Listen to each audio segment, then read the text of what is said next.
Welcome in, everyone! Hello! I'm super excited to announce I've been accepted into the Iron Mentorship program, which means I get paired up with a Tekken Pro player, and I basically learned the ropes of, like, pro play, basically. And so, oh god. We turned YouTube off and try again. Ah! Okay, let's try it again. Oh god. This is elements again! Okay. Just pretend. Just pretend.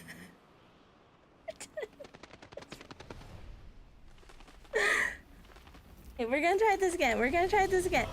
Okay, we're gonna pretend. I'm gonna turn YouTube off. Okay, we're gonna pretend that I just started YouTube. God, my intro was so good that I can't redo it. Hi, Ben. Welcome in, everyone. Hello. Welcome in. Hello, hello. Today we're going to be playing Tekken 8 today, and we're going to be doing something called the Iron Mentorship Program, which is offered by Bandai Namco, which basically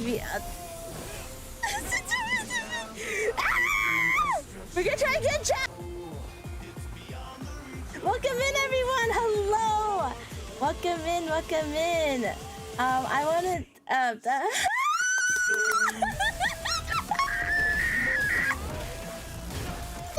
hello. Today we're gonna be doing the Iron Mentorship program today. I was accepted into something really cool called the Iron Mentorship program, which means I get paired up with a pro, and I basically learn the ropes of pro play and all of that fun stuff. We'll be here with MrLeapFrog, who took time out of his busy schedule to be here with us. So thank you guys for being here. I might not be as interactive with the chat tonight just because I want to respect this time, but thank you guys all for being here. That being said, I have received Season 3 as courtesy from Bandai Namco, and I am excited to show you guys stuff from Season Pass 3, but I also would love to show you guys just how fun Tekken 8 has been. As you guys know, before I even became a Bandai creator, I was already playing some Tekken 8 already with you guys, and just in general, I played before stream as well. So I'm really excited to stream this game with you, and I'm really excited to be sponsored by Bandai Namco. Thank you so much for this opportunity, Bandai Namco, and we will be here and starting our mentorship program here in a moment. But thank you guys for all coming out. I appreciate you.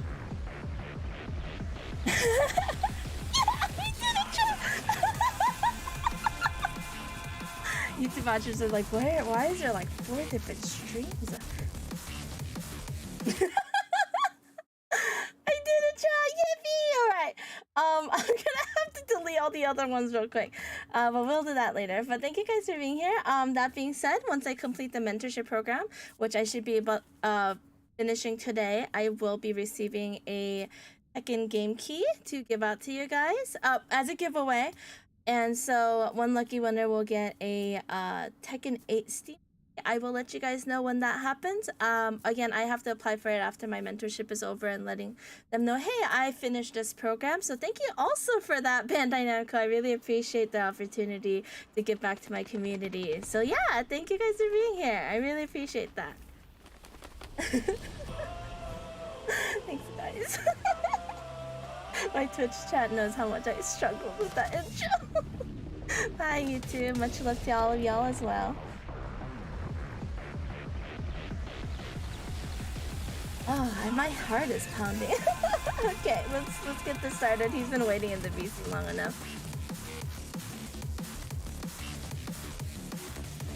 Hi guys, hi Ken, hi everyone, hi Matt, and hi Flood.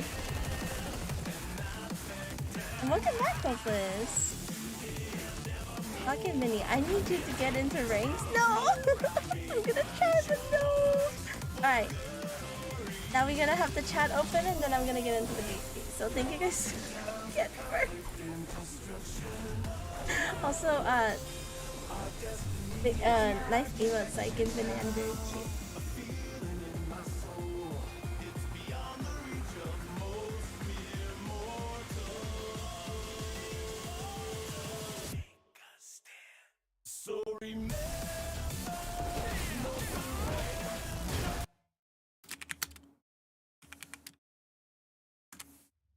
Okay. I think everything. Yay! Okay. Yeah, it was really nice because they're like giving like season 3 passes, and then as you guys know, I don't typically buy the passes because I'm like, man, I need to save money. But it was really nice. This program's really nice because they're really nice. Well, I said nice like 3-5 different times. They're really nice, and they give us opportunities to sign up for key stuff, and I'm very blessed to be able to receive them. So yeah, I'm just letting you guys know that I did receive a pass from Bandai Namco.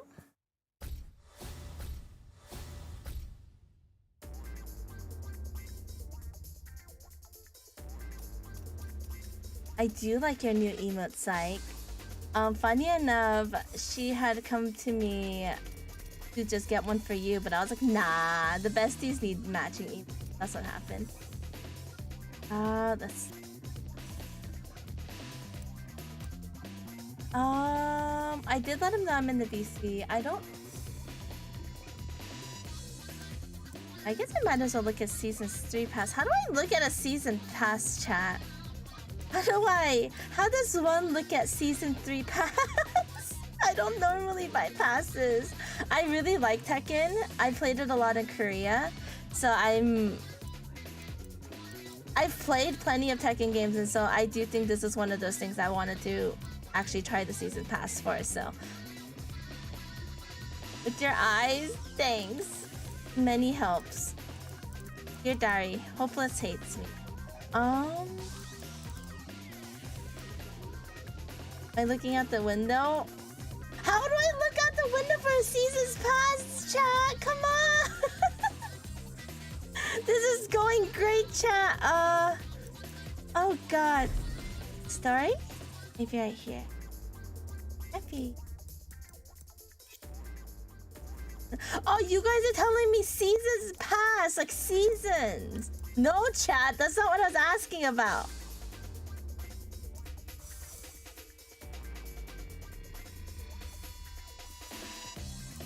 Do I have to just look somewhere? Do I just go story? No. Okay, chapter 1. Right there? It's right where? You can't just say it's right there at the bottom of the screen. Was that at the bottom of the screen? No, it wasn't. Did you just check your characters to see if you have him? Oh, yes, maybe. Wait, no. Character select, right here, right? Chapter select. No. This is going so great. Bottom? Bottom where? Community play data. There's a sale. He does that to me too. I was like, is he actually helping or not? Are you talking about the battle pass or the seasons pass? The season pass. Wait, the fight pass? Yeah, the fight pass. Yeah, you know what I'm talking about, right? Tekken shop. Is it the Tekken shop? Ah. Minnie? What? Upright. Oh. Hello? Hello. Is that MrLeapFrog? It is I. It is you. Chat, can you hear him all right? Let me know how I sound. Yeah, I think... Is he loud enough? I think he sounds fine. Let's see. Let me adjust this ever so slightly. How does...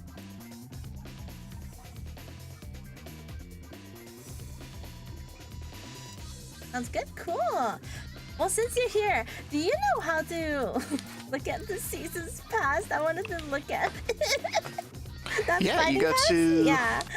Yeah. Just go to, if you're on the main menu, you can go over to Play Data. Play Data. Oh. And then that should give you all the information you're looking for in terms of, like, your matchup history, stage history. Oh, like that. Oh. I wanted to check out the new characters from the seasons past. Oh, nice. Like your win rate against them, or? No, I just got it. I want to know who's there. Oh, okay. Let's see. So for newer characters, I mean, if you're on the main menu, you can just kind of go into. Yeah, I actually don't know. Right here. Yeah, I was gonna say Fight Pass. You should be able to see it. You can also see it through the customization options for characters as well, and it should show all the characters. Oh. Oh, there's a Fight Pass, and then there's a Seasons 3 pass, and that's Season Yeah, the 3. Fight. Yeah, Fight Pass is essentially like your cosmetics, and then the actual Season Pass will get you all the characters. Oh, okay. Sorry, I meant. Sorry, chat. I meant Seasons 3. I meant Season 3. I received Seasons 3, I think. Yeah, that's the one I anyway, whatever. MrLeapFrog, would you like to introduce yourself to my chat? Sure. Hi, everybody. I'm MrLeapFrog. I am a full-time commentator where I commentate over tournaments and kind of just enjoy the game as a whole. First time, obviously, doing the mentorship program, but I've coached tons of people in the past, both offline and online, so I'm glad to bring some newcomers to the game, and I'm excited for Minnieful to get a handful of the game. Yeah, I played a little bit of Korean. I used to have some Tekken 8 community nights here as well. I'm just not very good, so I am hoping to get past my button mashing spree and actually know some combos. Do you think you can do that? Yeah, of course. That's always doable.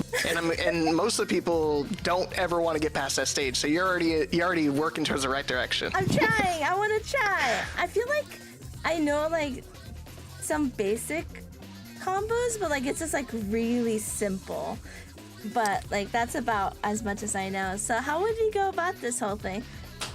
So the easiest way that we could do is we meet in a fight lounge, and they've actually just added. Well, not just added, but they added a new system where we can practice together in like practice mode rather than just going at each other in regular fights. Nice. So if you want to meet me in the fight lounge, when you click on fight lounge, you'll go to, we'll meet at America 1003. Okay, sounds good. Hopefully it should be at the top for recommended. If not, you could just search for it through regions. Okay. I've done this before, so I don't know where it set me up. Oh, American 1 2. Okay, I'm in the wrong one then. All good. Lounge. What are the other lounges? Wait. Yep. And then after that, then you just go to select from region, and then you just say America 1, and then you can just pick from any of the lists. But I'm in number 3 at the moment because it's just the least amount crowded. Okay, it sent me to 3. Oh, perfect. Here you are. Yeah. All right. And then so over here, you'll have a couple setups. And these setups will be the practice sessions. Did I lose you? Did you? I definitely lost you. Oh, snap. Where'd you go? What do you mean where'd I go? I'm right here. Am I blind? Yeah, I'm right here. I might definitely be blind. Yeah. Oh, you're in the center. My bad. So over to your left, they'll have the dojo section. The center is for the actual matches if you just want to play with people, and then the right is for cosmetics. So you just sit next to me, and we'll load into the practice range together. Oh, this is new. They didn't have this before. Yeah, I think they added it in the beginning of season 2. Oh. But it's it's one of those things that I've been using it so much when I'm teaching people. It felt like it's been part of the game since the initial launch, even though I know it hasn't. And then do you have a side preference yet? No, I have zero idea. Cool, perfect. Because I try to tell people, try not to prefer a side, because when you're playing in the game, you kind of swap sides pretty consistently. Especially when it comes to Alisa, I think she's pretty prone to swapping sides often. So I think having no side preference would help you out a ton, because then you'll avoid getting flustered when you get put into the side you're not familiar or comfortable with. Wait, Practice opponent Yeah, found? that's me. So you just hit accept, okay. and that'll put you in the practice range with me. Okay. For the next battle. Yeah, and I apologize. I've been busy traveling, and I just got back from Lake Jackson, so I did a Overwatch tournament down there. Oh, nice. You do Overwatch too? I do everything. Overwatch, Marvel Rivals, Valorant, CSGO. I've been trying to do a little bit of everything. Ooh, fun. Do you play... Obviously, you know the basics, though, right? I think I do. It's been a while, to be honest. I know kind of the basics. Nice. Well, the main thing... Yeah, blocking, obviously just walk in the opposite direction. So then if we swap sides, it's just the other direction of wherever your opponent's going to be at.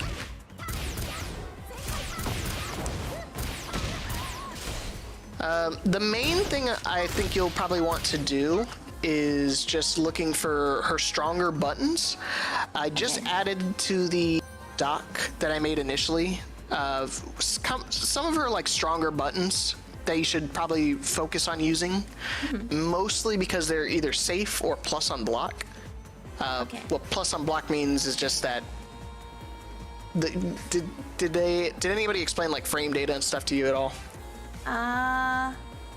I'm sure they did. I probably didn't understand at the time. No worries. Essentially, what the frames is, it's pretty much data on the screen. Do you go ahead and pause your game, so whatever pause button you have, and then scroll down to display settings. Okay. And then you want to enable command history. Okay. Health info. In battle status, player attack info, and opponent attack info. And then player frame info, show details, and then opponent frame info, show details. Okay. And what that'll do is just put on a bunch of words and a bunch of clutter on the screen. But all the stuff, all these numbers have a meaning behind it. I don't think you'll need to worry about too much about the other stuff. The main ones you'll probably need to focus on is the bottom box, which is the attack startup frames and frame advantage. I'm gonna keep it super duper simple because, like I said, that's like way advanced. And even me, I play at the top level, I don't do a whole lot of frame data like full on extensive. I do the bare minimum, very basics, and it'll get you far. And like I said, as long as you are not just mashing endlessly, you'll be able to understand quite a bit what to do in situations. Roger. The main thing with Alisa is what she's strong at is her stances. Her destroyer stance, which, how do I get into that? Which is down 1+2, and you'll have your chainsaws. This is her strongest stance, in my opinion. It's one of the stronger stances in the game. Sorry. No, How do you get to that? So which type of controller do you play on? Just an Xbox controller. Oh, perfect. So it's just down. Oh yeah. So down X and Y. Down X and Y. Oh, together. Yes, you'll do it at the same time.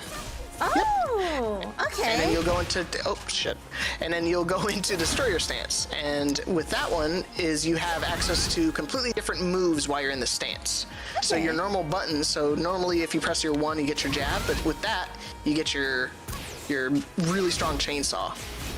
Okay. And honestly, you just need to learn what buttons you have out of those, out of her 2 stances, which is that one and boot. Boot is just her fly stance, essentially. And she has different moves you can do while flying out of that one as well. Yeah. And the funny thing is you can actually transition from destroyer into boot while you have your chainsaws out. And you'll also have new moves. Oh, so it changes how she moves. Okay. Yes. So it's a matter of just like paying attention to where you're at according to your opponent, like position-wise, and like if your back is against the wall, what buttons can you use to get out of the wall situations? That would be helpful. I get stuck there often. She has a lot of good moves, and the cool thing is too, you can actually utilize throws, which is another mechanic in the game that You mean is when very, she grabs her head and throws it? Or that's not what you mean? Sorta. She has a couple of good strong throws. Which one is it? Up forward, yeah, that one. Oh, that one's Up forward fun. 1+2. Yeah, up forward 1+2. That's everybody's command throw in the game. It's broken by pressing X and Y simultaneously. Oh, here, you can go back against the wall. Like this? Or is it, am I missing one? That one's neutral 1+2, very strong as well, only -4. Oh. So the frame data will tell you whose turn it is. So because it says -13 when you do that move, I can press any move that's 13 frames and it'll guarantee hit you. Oh, I didn't know such a thing. Yeah, it's pretty much like a math thing. So you kind of want to use moves that don't put you into too negative of frames so that you get punished for it. So like with her destroyer stance, a lot of her moves don't have enough like negative frames that people can press against it. So essentially they have to try to use movement and just disrespectful tools like my own armor moves to get out of harm's way. Right. So while you're in destroyer stance, you have a lot of great options like neutral 1. It's only -9. The fastest move in the game is just a regular jab, which is 10 frames. Okay. So not even the fastest move in the game can punish this when you block it. So then you can kind of keep your opponent back against the wall and just spam these moves a bunch. Not spam essentially, but you can kind of frame trap them to make them guess into whatever move you're going to do next. Okay. I need to go back. How do I get the... I don't know how to get down 1+2 if you're trying to get in destroyer. Down 1+2. There you go. And then so now you just kind of learn which buttons you have.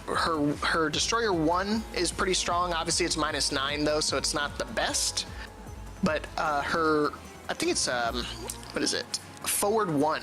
So forward X while you're in destroyer stance is very, very good. Like because this. look at that, you're +3. So I'm actually negative on that. The only downside to it, it is a high, so your opponents can duck it if you try it, and then I can just launch you off that. Okay. But again, when you're starting out, people are not gonna guess that every single time. They're typically just gonna hold back and hope they don't get hit. Especially when they see chainsaws, it's very scary to look at. Scary to deal with also in actual game. Does it change your range too, basically? Does it make your range a little really bit? far? So certain moves will kind of push back. So like with that one, if you do it, so go ahead and try forward 1 while you're in destroyer. Or is it that? Yep, that's the one. And you see it sort of pushes you back a little bit. So that's why you want to utilize those in certain situations, like when my back is against the wall. So then it traps me, and then you can kind of keep applying pressure and consistently trap me into spots where I can't move. All right, that makes sense. And then she also has a really strong one with down 1. So down X while you're in destroyer. And that one's really, really strong because even on block, it's only -12, which is one of the safest while standing, like, negative moves you can use. Oh, okay. And you see if they duck, you hit them with the mid. So there's so many different options you have access to. You have access to a really strong launcher out of destroyer 2, which is only -8. You have down 2, which is 0 on block, so you can just, and it forces them into crouch, so you can just do another setup like down forward 1-1 or just 1-1. So there's so many different moves and avenues you can do to get her into destroyer stance safely. Okay. Her popular one is 1-1 because on 1-1 it's only -3 on block. Oh. So the way you do it is you just do 1-1, 1+2, and then your chainsaws immediately pop out. Oops. Wait, how do you do that? So you just do, you do X, X, and then while you're holding X on the second one, you hold hold Y, or tap Y. Wait, 1, 1. Oh, nope. Yep, and just do it in rapid succession, and it'll work. Oops. Okay. There you go. Oh, wow, okay. Okay, that's cool. I didn't know that. Okay. So 1, So 1. you'll just blend all those options, and with that one especially, so you can kind of trap people, because then when I try to jab, you can do your back X plus Y in that stance, and then I will get hit by it. So go ahead and press that. X plus Y? Did I do it right? Hold back while you're doing that. Like that? And that's an armor move. So now if you do that, so now go ahead and try 1-1-2, or 1-1, 1+2, and then go ahead and do your armor move right afterwards. Armor. Is that the armor? So No, it's the it's this one where you flash white. How do I do that? So you just do, while you're in destroyer stance, you're gonna do back 1+2. Back 1+2. Okay. That's so much to remember. Okay. So. Oh. Almost. Almost. That one, yeah. Yeah. Okay. So go ahead and try that. Okay. 1 1. Oh wait. 1 1 2, and then. And you just do back one, and then you just do back 1+2. Okay. Oh Almost. no. Okay. 1 1. No wait. Oh. Yep, you got it. Okay. Oh my gosh. Oops. Oh, that's a taunt. I didn't mean Perfect. to. No, you just did it. That was it. So that is a really strong, like, basic neutral tool you're going to want to utilize consistently. The only, like I said, the only downside with this one, there's always a downside to moves. Unless you're in heat, there's some heat moves that are just really good no matter what. Okay. But with that one, it's a high. So if you duck it, you can launch me. Oh. I believe her launcher is while standing 2. While standing 2. Okay. Is this 2? Is Y 2? Yeah, Y is 2. Okay. So X is your 1, Y is your 2, Okay. A is your 3, and then B is your 4. Okay. Sounds good. Hi, Ness. Psycho carded for me and Joy. Welcome in. And Launch as well. Okay. Okay. 1 1. Wait. 1. Wait. 1 Yeah, 1 1. 1. Wait. 1 1 and then plus. Okay. Wait. Oh, sorry. So you're pressing 2. I'm pressing. Oh, X. Sorry. Yeah, you're good. There you go. And then back 1+2. Back. Like that. Perfect. Yep, that's just like that. And then, like I said, that's the only thing. It only works if people are mashing into you. So it kind of works against people who just don't know what they're doing. They're kind of just pressing buttons. They don't know what to do. And then you'll just catch them off guard with a random armor move. Oh, and then. Because the armor will tank whatever hits you press. So go ahead and do your back 1+2 again. Back 1+2. Okay, my bad. Okay. Oh, sorry, wrong way. Well, it worked. It still works. That's what's funny. It's such a good frame trap. Oh, gosh. Okay, 1 1, and then. Sorry, Yep, you had it. back. Yep, that one. This. Okay. Yes, that one. Okay. So then you can just do it. You can just do it raw like that. Just back 1+2. Back 1+2. Wait, why does it sometimes do a different move? Am I doing something wrong? So sometimes, if you look on the command history on the bottom, or whichever side you're on, if you look along your command history, you press neutral 1+2 before you press back. So if you just press neutral, it gives you a different button. And if you press 1, it gives you a different button. If it gives you 2, you get a different button. So it's very specific on where your command history is. Okay. Let me see. So that's just one of them. 1 1, 1+2. And like I said, you can do whatever you want. You could just go straight into a low right afterwards. If they're not willing to block lows, you can do that.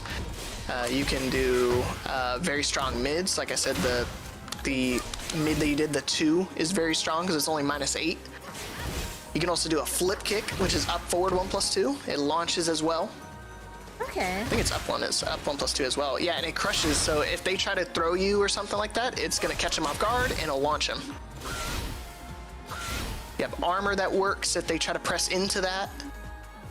What's another one that she has? She's got forward 2. That's what it is. Yeah, forward 2 is very strong. Forward 2, 2 1 2. Oh. And then if you're in heat, you can actually full combo off of that as well. You hold forward and it full converts into an additional hit beyond that. Okay. Okay, I don't really understand what the heat mode does. Does it make you a little stronger, or what does it do? So it gives you access to moves that you don't normally have access to. Oh. And some of the moves that you have as well, the frame data changes on it. So let me see, which one is it? Hi Dan, we're learning about frames and all the really technicalities. But hi Dan, and hi Brad. So while you're in heat, 3-2, you can, oh shit, you can do, dang it, I keep messing up. Let me just put the heat on. And that's a cool thing too, if you want to practice with heat, you can just enable it so it stays on permanently, so you can kind of get a feel for how it feels. Does it use it uses the blue bar at the bottom. That's what you call it. Oh, yes. I didn't know that's what it's called. Yeah, that's your heat gauge. Okay. And that gives you a whole different set of moves. Sorry, one more time. It gives you a different set of moves. Is that what I'm Yes, while you're in heat. Okay. You sometimes like you always have access to them, but for the most part they'll gain better frame data off of that. And again, the frame data is just essentially just making it safer, so people can't punish you when you try to do certain moves. I have a question. So that's also the same gauge we use for like specials at the end, right? Like when you're using that big special move that does a lot of damage. You're talking about rage. Oh, rage and heat aren't the same. Yes, rage is accessed when you hit 25% of your health. Oh, okay. And so when you hit, when you're in a regular game, you'll have a little bar that tells you when that rage is going to be enabled. And while you're in rage, you actually do more damage. Right. Okay. And of course, you have access to the super move you're talking about, which can be accessed with the rage button, where you can set one. I think you already have one set, but you can also just do it manually with down, forward, 1+2. Down, forward, down, forward, 1+2. So you're gonna hold them at the same. You're gonna hold them at the same time. Like that? Down. So just hold. Yeah. Like this. Yes. There you go. Oh, thank you.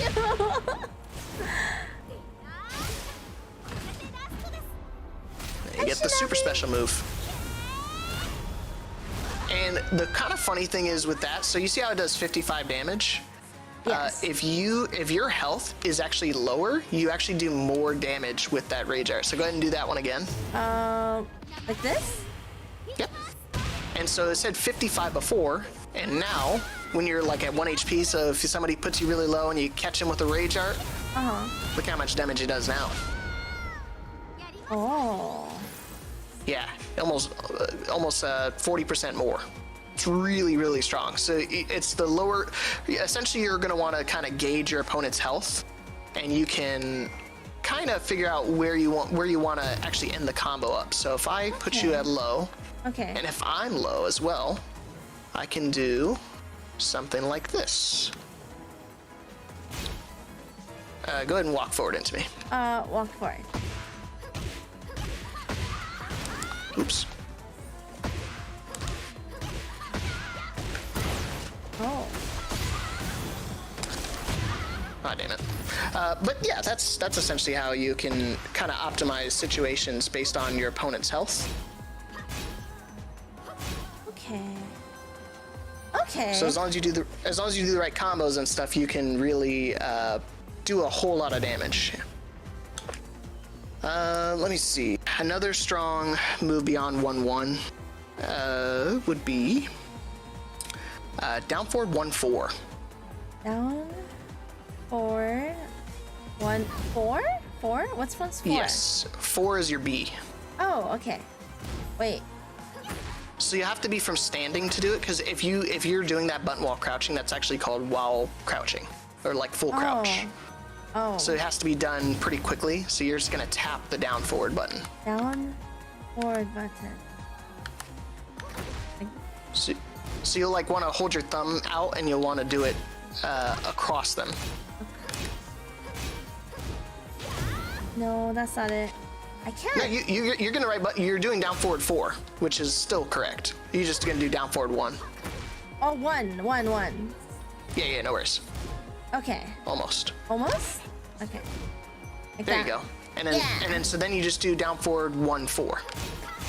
Down, forward, 1, 4. How do you remember all of this? That's crazy. Down, forward, 1, 4. Yep. And then just do B right afterwards. Oh. Like that? Almost. No. How does it look like again? It looks like this. Oh. This is difficult. I can't do It's it. one of those. It's a muscle thing. Once you learn where to kind of position, and are you for your right hand to make it easier for you? Yeah. Use your index and your middle finger instead of your thumb. Or like just with the X and Y buttons. So you'll have your primary finger, your index finger on the X button, and then you have your middle finger on the B button. So that way you can kind of do both without needing to lift up your thumb or your right hand. How do you? Okay. Oh, but what if I need to use like the back buttons like RB and like LB and stuff like that? Like, wouldn't I want? You can just hold it claw style, which is you still do that exact same hold, but you just reach around your ring finger and your pinky on the other triggers. Oh. You can do that, or you can just use because you don't need too many macros, which is essentially the back buttons that you're talking about. You can make those have shortcuts. So like my shortcuts is the 2+4 and rage and my heat button. Okay. But honestly, I think the only one you'll probably need is your 1+2 and maybe the heat button. But you can kind of put those both on the left hand, the left back buttons, your bumper and your trigger, and then you don't really need anything else. You can also do your thumbsticks if you want to do something easier on the thumbs as well. Oh, okay. Claw grip? Someone's asking if it's claw grip. Yeah, claw grip, that's the one. Okay, so it is claw grip. Okay. I've never heard of that. Like, ever. Okay. I used to play Call of Duty back in the day, so that's how you used to hold. Most of like the try-hard people would hold their controllers. Really? I didn't know that. Yes. I thought we all held our controllers the same. Okay. Well, this is news to me. Okay. I'm gonna Google this. I wanna see what it looks like. I'm a visual person. Claw grip. Yes. Oh wow. Kitty. People hold their controllers like that? I do. Oh, is it comfortable? No, it's the most uncomfortable thing, and if I do it for too long, my hand gets a cramp. Oh, okay. I was like, that cannot be comfortable. Dang. So okay. that's why I just do the 2 fingers, and then I just do the rest of them on my left hand. But I actually don't play on a controller. I normally play on a fight stick. Oh, yeah. My friends play on fight sticks, so that makes sense too. I just did it to help teach you and Jealous how to play. That's fair. Thank you. I appreciate that. Yeah, Oh I my kind of want gosh. to because when I'm traveling and stuff, it's so much easier to go to the airport when I can just put my controller through because I have to pull my fight stick out and it's big and ginormous and they always pull it to the side and go, what's all these wires in here? Oh, I never thought about that. I never thought about that being an issue at the airport. Like, what's all this? What is this? What's in Yes, here? and then they're like, what are you traveling for? I'm like, I'm here for a tournament. And they're like, what tournament? I'm like, for fighting games. And they're like, for Street Fighter? I'm like, for simplicity, yes. Because if I tell them Tekken, they go, what is that? Is that like they check later? Like, oh, actually, you were at a Tekken tournament. That's interesting. While standing 3, this is one of those silly moves you can kind of trick people up with. She out of while standing 3, it's not a effective move, but if you can kind of make opponents guess, it's great too. You can do the mid and you can do the low out of it. Oops. Ron just said, I only do claw grips for fighting games. That's fair. Dan says, Dan also goes to a lot of like Evo and stuff like that. Yep, arcade sticks always look suspicious. Do they look that suspicious? I feel like they're pretty easy to understand. It just looks like Just outside, yes, super easy. But through an X-ray, it looks very scary. oh, I will say that. Okay, that's fair. But once they see it, they have to be like, oh, this is a control. That makes sense. No? They tried to make me open up one time. I was like, hey, like I don't have any tools to open it up. I'm just praying this thing doesn't break when I go to this event. So if you got a Phillips head, you can go crazy with it. But has anybody told you about throws, like how they work and how do they broken? Throws. Can you show me what a throw is? Because I don't know terminology very well. Oh, that. So I use these that are thing like throws. crazy. I didn't know they were throws though. So that's, even though I'm not grabbing you, that is considered a throw. I didn't know It's just different with her. But the way the throws work in this game is they're broken based on the arms that come out for the actual throw itself. So again, if I do a one throw, my left arm is going to come out because one is relative to my left arm and two is relative to your right arm.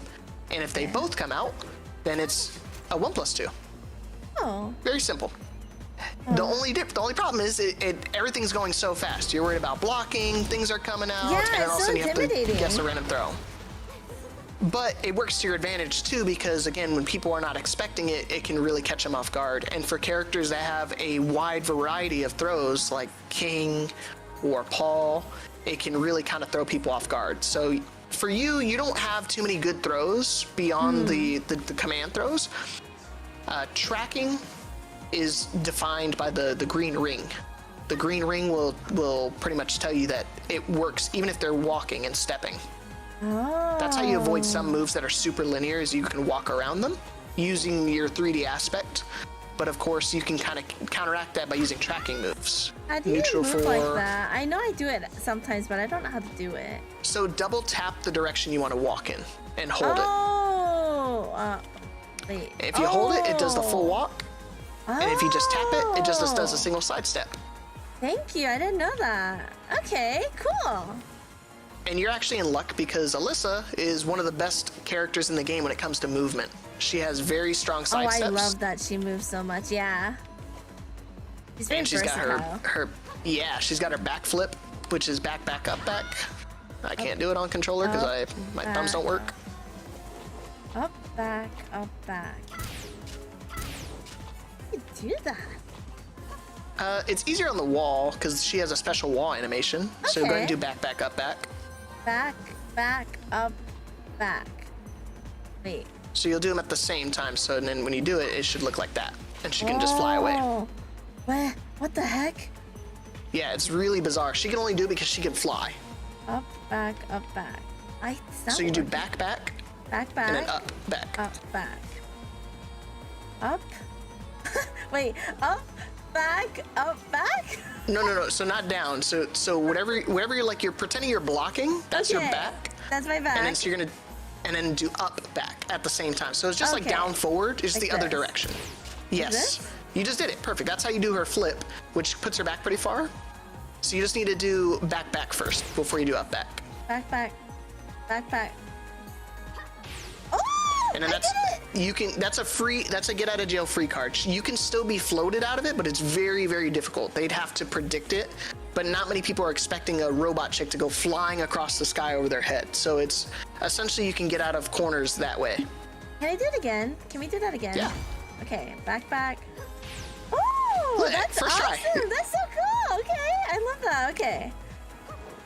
You just I gotta be need to make careful, notes like later. if they're at a range where they can catch you, like where you're at. I think it's like a perfect spot for them to still catch you because you'll land kind of in front of them. Oh, okay. That makes sense. The benefit of it is just when you're like really close to them and then you can get out of harm's way.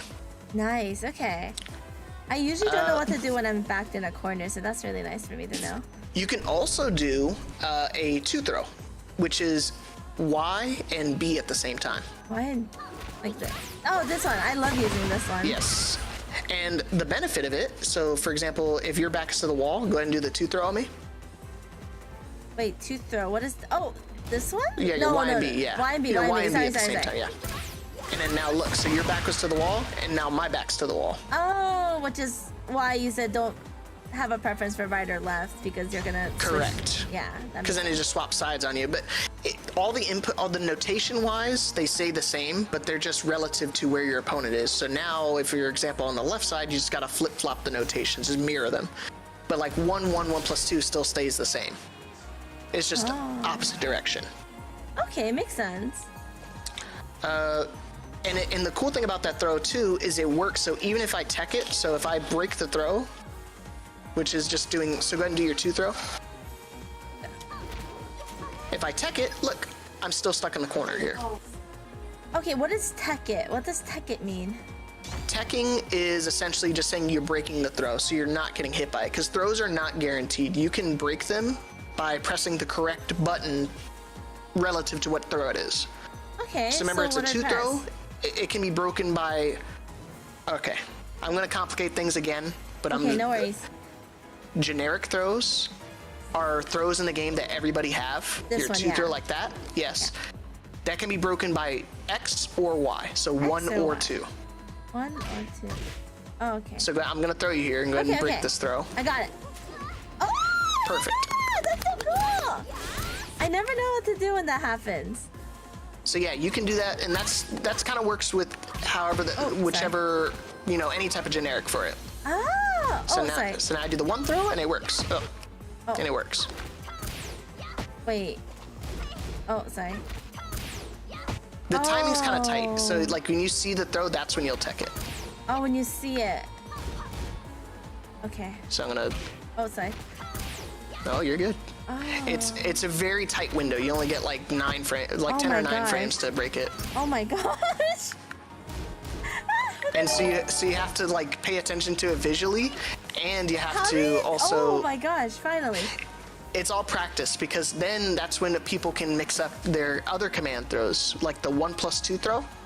Can only be broken by 1 and 2 simultaneously. So your X and Y to break it. Oops. What would that throw look like? Oh. That's the one where I pass the head off to you. Oops. Where I pass the head off to you. Oh. And when you tech it, you just put the head back on. It's so cute. I didn't know that. I have only seen it explode, so. Oops. Oh, heck. Okay. Oh, I didn't know there was counters for stuff. Oh, yes. Gosh. Nothing's guaranteed. Nothing's guaranteed unless you do certain situations. So there is one caveat. If I pop heat, where's my heat? If I pop heat or armor, any type of armor or heat move. Armor, heat move. I guess I don't need to do armor. I could just do. If I do an armor move, if you grab me out of my armor move, this white flash here. So go ahead and grab me. Oh. Oh, is that what they call That's a just punishing armor. move? So yeah, well, so that's an armor. So it's gonna tank any mids or highs that you throw at me. Oh, I didn't even know what an armor move is. I need to write notes. That's the one with the white flashes. So the white flash means it's an armor move. Oh, I didn't know that. Okay. White flashes mean armor move. And armor moves are what exactly? So they help with relieving the pressure. So if somebody is blowing you up in the neutral, they're just pressing a bunch of buttons and you want them to stop pressing it, like if they think they're gonna press it, go ahead and do back 1 plus 2 here. Back one, like that? And there you go. Oh! It goes through the attacks and hits it. Oh. So you can do that whenever somebody is putting a lot of pressure on you by just doing an armor move. Oh, that's nice. I never know what to do when they're like spamming something at me. Okay, that makes sense. Like, you can also do Okay. you can also do your heat engager, which is that blue bar, the heat moves. Right. And that is done by 2 plus 4. 2 plus 4. Oh, this? I'm sorry. This is 2 plus 3. I am definitely wrong. 2 plus 3. Like this? Yes. So when you do, so go ahead and do 2 plus 3 again. Plus 3 again. 2. This. Boom. It tanks whatever moves you throw out and it hits me. Oh. And then you press it again, that's your heat smash. Oops. I forget I don't have heat smash or heat enabled. Okay. and then so you can just pop that, and then you press it again, and then that's how you do your heat smash. And that's only accessible while you're in heat. And then after you use it, it's a one and done per round. So every round you get a free heat bar, and then it goes away for the round. Oh. So you gotta kind of use it wisely, because it's a great comeback tool. Because, so if you get a heat engager, so you see my health and how it has that gray block behind it? On the health bar? Wait, what did you say? Health bar. So do you see the health bar at the top? You see how it's like down to 1? Health bar. Oh, yours, yes. Yeah, my health bar. Sorry. Yours works too. You're good. Go ahead and do 3, 2. 3, 3, 2. 3, and then this 2. Okay, 3, 2. Yeah. Well, just do it in tandem. Go 3, 2, separately, not at the same time. Oh, like this? Now look at your health. Wait. So you oops. Yeah, you got it. Sorry. One more time. No worries. Your health goes up by 30 points when you get a heat engager. What? Why did it go up? That's... Because, so let me make it so it'll be easier to see. There it is. So go ahead and do it again. It goes up because your heat, again, that's why heat is such a strong tool, because it can recover gray health. So as long as you catch the right moves that activate heat, like 3, 2, you'll be able to get your heat back, or get your life back. Oh, and that's only when you see like a little gray bar. Yes. Okay. Yes. That is only indicated by the gray health. Oh. For if I take away your life for real, there's no chance to, like, black. It means that it can't come back. It's just gone. Okay. And there's certain characters in the game that can take away the gray life, but for the most part, it's pretty, yeah, it's, I wouldn't worry about it. It's kind of like a niche mechanic again. It's very dependent on the character. Like Shaheen and the bears are the most prominent ones. Nina too. Nina has a throw that can snap your neck, and it'll take away all that gray life. Okay. So, like I said, I think throws is really strong too, to kind of learn how to do them and how to break them. You could sit here for what I did back in the day when I first started. I just sat here teching throws. A good character to test it on is King, because King has all 3 command throws, which is the 1 throw, a 2 throw, and a 1+2. Oh. And so you can set it on to punishment. What's it called? Punishment practice, and just have him loop all the throws and just kind of guess which throws are coming out and or tech them correctly. Like, I don't need to guess. You can see it and visually react to it. Okay. Aren't King players known to do a lot of throws like yes. that? Yeah, I know what. I didn't know what to call it, but I know what you're talking about. A grappler. A grappler. Yeah. But it's not necessarily revolved around them, because other characters in the game have command throws, like Paul and Dragunov and Law.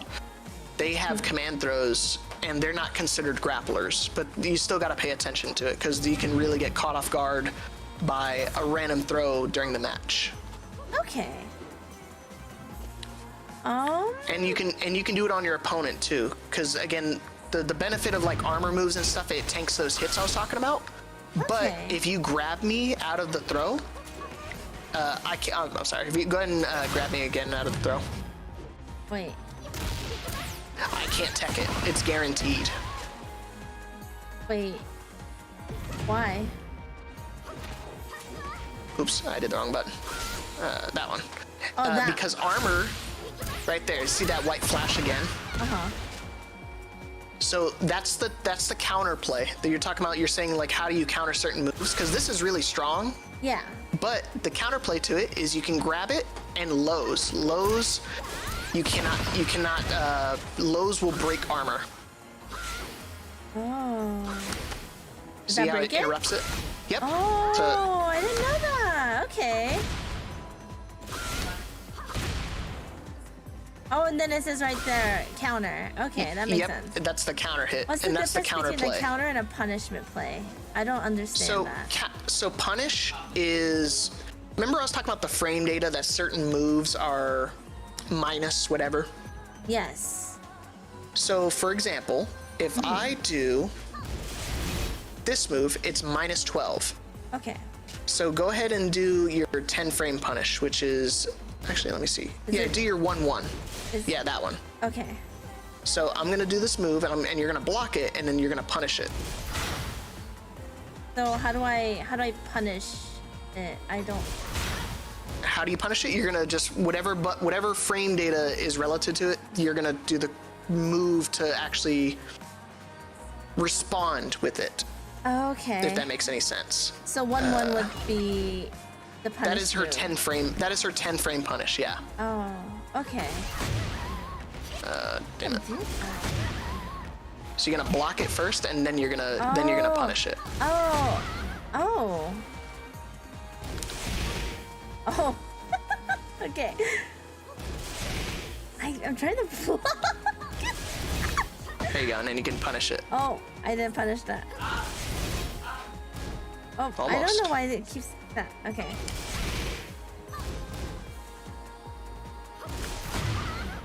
Oops. Oh. So it's a matter. So just wait for the move to fully block first, and then react. Because what's happening is you're just pressing it during the animation. You're getting counter hit, and that's the difference between counter hit punishes and regular punishes. Counter hit means you were hit while you were pressing something.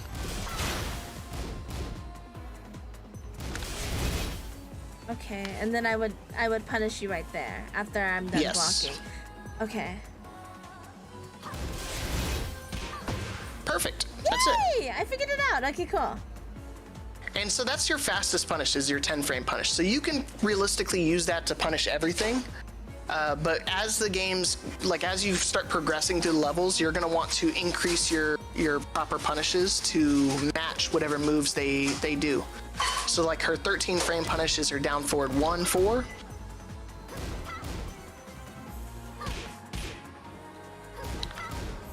And then would that be, is that what I'm supposed to do?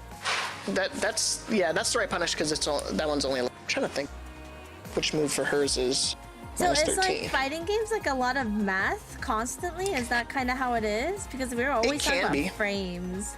So, yeah, that's like the most important thing for a lot of top level players. They're gonna play around frame data, where they see moves and they know, okay, this move is gonna be this amount of frame data, so these are the moves they're gonna retaliate with. Or vice versa. They know, like, okay, he's only plus something in this situation, so I'm gonna try to do this, even though it's not correct, but just to catch him off guard. And that's where like armor moves come in, jumping moves and stuff like that, high crushing moves that put you off to the side. All those play a factor in like which your reaction to a certain situation. Okay. It's all counterplay, but I think for you, the main thing you want to start off with, just to avoid mashing, is just to learn, throws, punishes, and like I said, that's why I say 1-1 is probably your best punish, because it's safe. Even if you mess up, people are not going to blow you up for it. And then you can also use different moves that can kind of get you out of situation. Okay. So, someone in chat was saying it's more like chess. Would that be a good comparison? Oh, 100%. Okay, so if your opponent plays something, you're trying to counter it.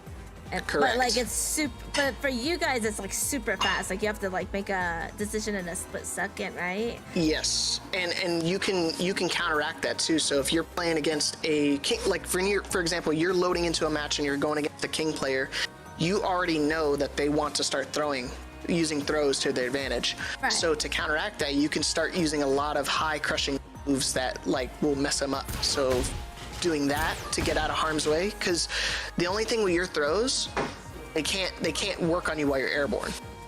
Oh, are king players very counterable, or no? Is it different? Yes. Okay. It's super counterable, because go ahead and do your any throw you want. My throw. Yeah, look at that. They're all highs. So as long as you're ducking, the highs will go over your head, and then you can just blow people up. You can launch them. You can do whatever move you want. Do king players not have a low throw or something? Like they do. It's called a crouching throw, which is it throws you for crouching. But again, I think when you're starting off, the players are not going to be ready for those situations. But again, that's where you'll start to mix up different options. That's the counterplay again. Chess in a nutshell. You start ducking his throws, he starts doing crouch throws. And then you start doing airborne stuff. And then that's when he starts using armor moves. And then it goes back to the chess situation again, where which move are they going to do to react to my counterplay? I am curious as you're talking about this. So there's a lot of back and forth. People are trying to read each other. So you as a commentator, what are the most exciting matches for you? What are the most exciting matches to commentate for? Like, are they ones that are constantly trying to counter each other? Is it ones where... Oh, yeah. Is that... That's exactly why the game is the game itself is so exciting to watch, to commentate, to play, because it's always changing. You can play the same exact character for 100 matches, and every single match will be unique. You're gonna play against the same character over and over. You could play the same exact. You could play another Alisa player, and you'll learn something from that matchup because it's completely different on what buttons they use, what's their preference, how do they adapt. That's what makes the game so fun, because the versatility of the game is never ending. Like I said, I talked about all these different things about adjustments and what buttons you want to do, and then you can throw that out the window because they sidestep or they sidewalk, and then now I'm behind you. And also throws, if they hit you in the back, they're guaranteed. Oh, I did not know that. I actually did not know that. So that being said, do you feel like everyone has a personality style? Like, and that's such a weird thing for me to ask, but I get curious, like, does someone's personality really show up in a fighting game, or it's not? It doesn't work like that. Yes, 100%. Tendencies is like a huge thing in fighting games. What is their initial reaction when something? If I throw out a move, what are they gonna do to react to it? Most of the time, they're gonna press a jab in reaction to whatever I do. Right. And if I can expect that, I can properly react. So go ahead and do your one right after this. Yep. And then I just launch. Because I know you're gonna try to react with a jab. I can just duck and launch. Duck and launch. Okay. How do you duck and launch? That is while standing too. That's your while standing launcher. Wall standing? You're not on a wall though. That's essentially another stance. I know destroyer is a stance. Your neutral is a stance. And then if you're crouching, that's a stance. And then when you stand back up, while you're standing back up, you can press certain moves. Oh, and it gives you something different. Yes. Oh, while you're standing back up after from crouching. I did not know that. Oh. Another one, if you're really far away from somebody, you can run at them. So if you double tap forward and hold, you'll sprint at them. And that is called a wall running input. And when you're doing that, that's another different input you can get. You can get wall running 2, wall running 3, wall running 3+4. And again, those are all specific to wall running. So you're gonna double tap and hold forward. Oops. Yeah, I really dislike wall standing as a term for that, but yeah, it's very confusing. I was like, oh, this is while I'm standing, but it doesn't sound like... It also gets confusing when you're reading how to do certain combos and stuff, because certain moves require you to do wall standing moves in the combo. And wall standing for some people, they... Sorry, is wall standing when I'm crouching and getting back up? Just so... Yes. Okay, sorry. No, you can... Sorry, go ahead. No, you're good. And then sometimes they also use it as the same notation, WS, which is while standing, but it also sometimes translates to while stepping. Oh. But most of the time, I think some people have started to divert from that, and they just do sidestep. And that's another move you can do. Sidestep into a move is something different entirely. Is this sidestepping, or is that not? Yes, that is a sidestep, yep. Oh, okay. I'm learning a lot. That's crazy. Okay. There's so many layers to this game that You can, like I said, I've been commentating this game for like 5 years now, and I'm still learning more and more each and every day. So to try to understand everything is impossible. So I try to tell you just to stick to the basics of just learning punishes, throws, and combos. And if you learn those, that is pretty much the full essence of the game. And then you can start implementing more and more to it with like, with throw breaks and stepping and wall running moves and armor, and start adding more and more to your arsenal. Okay. I genuinely think fighting games have the most skill expression out of any video games genre out there. It sounds anime as heck, but you can tell a ton by someone about how they play. What are some examples of that? Like, what is an example of a personality type thing? Like aggressive players versus passive players? Is that kind of that ballpark? Yeah, or no? There's players that are, for me, I would probably classify myself as a defensive player, where I'm waiting to see what you do and I react according to that. And then there's some players that are offensive heavy. They just go, I don't care what you plan on doing, I'm just gonna keep pressing. I'm just gonna keep making you guess. And then if you try to press into me, I'm gonna blow you up. And I'm just gonna keep making you guess and make you hold all this bit of offense. Oh. So what's the difference between a spammer and someone who's playing offensively? Is there a difference or no? Yes and no. So like spammers they can be classified at the same time as very aggressive players. Okay. But I think aggressive players do their aggression with a purpose. Like, I'm gonna try to force you to make a reactionary mistake. I'm gonna press buttons until you try to throw an armor move out, and then I throw you. Like, that's the difference. Some spammy players are just gonna keep spamming and they don't care what you throw out. And even when they get knocked down, the same thing. They're just going to get up and do the same exact thing. They're just gonna press buttons. So the difference between a quote-unquote spammer and an offensive player is more so they're reading what you're doing or trying to invoke a reaction out of you to do another play. Is that kind of how I'm hearing it, or no? Yes, 100%. Okay. We have, let me see, we have 9 minutes. And then there's another thing is when you're laying on the ground, you have different ways to get up as well. Okay. You can do certain buttons. If you press 1, you'll roll into the background. Right. And then if you press down 1, you'll actually roll into the foreground. Oh. And so you'll use that against certain situations. So like if you are like, go ahead and sidestep either direction. Right, you taught me this. Whatever one you want. And then I'm like, okay, so now I don't want to tech roll this way because now I'm further into the wall. I want to tech the other way. Oops. So now walk that same direction again. And then so now I'm just gonna tech this way, and then I get up, and now I'm completely out of harm's way and away from the wall. Ah, I see. But if you did it the other way, you're cornering yourself. Yeah, exactly. So you'll want to kind of play based, again, on the situation. And this is all like another guess, because you're not invulnerable while you're doing this. If you can still hit me while I'm on the ground teching. Right. Like, so it's a matter of just making sure you're paying attention to what moves you're gonna plan on using. Right. And then see, it puts me into a face down situation, which is even worse. This is a bad spot to be in, but you can, you have to find certain moves that hit you while grounded. Down 4 should work. Oh, Down 3 also works. Down 3. Down 4 is your best move though. While you're neutral, now do down 4. While am I neutral down? Like that? Well, that's down 3, but yeah, that works too. Oh, sorry. I get. No, you're good. So confusing. Okay. Like that? And see, it puts, yes, because it flips you over. And so now, like, when you're in this position, you can do that one. You can also do certain moves while you're on the, you see how it flips you over? So you can make the situation better for you, because you're like, okay, I don't like when he's face up. I'd rather him face down, and I can do that. So what would you do if I, like, knocked you face down instead? This one I would just get up. I wouldn't want to guess anything else, because your get up, let me see. Your options on wake up while face down is really bad, because you have to do a very slow get up kick. When I do get up kicks, you can react to those. Oh, it is pretty slow. So that at that point, if you try to do that and I see that coming, I can just hop kick you.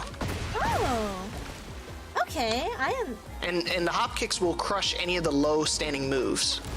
Oh. They're like the low moves. Okay. So go ahead and do hop kick here. So that's up, forward, 4. Up, forward, 4. Okay, up, forward, and 4 is this? Yep, that's the one. Now just spam that. You need to do up, forward, 4, 4.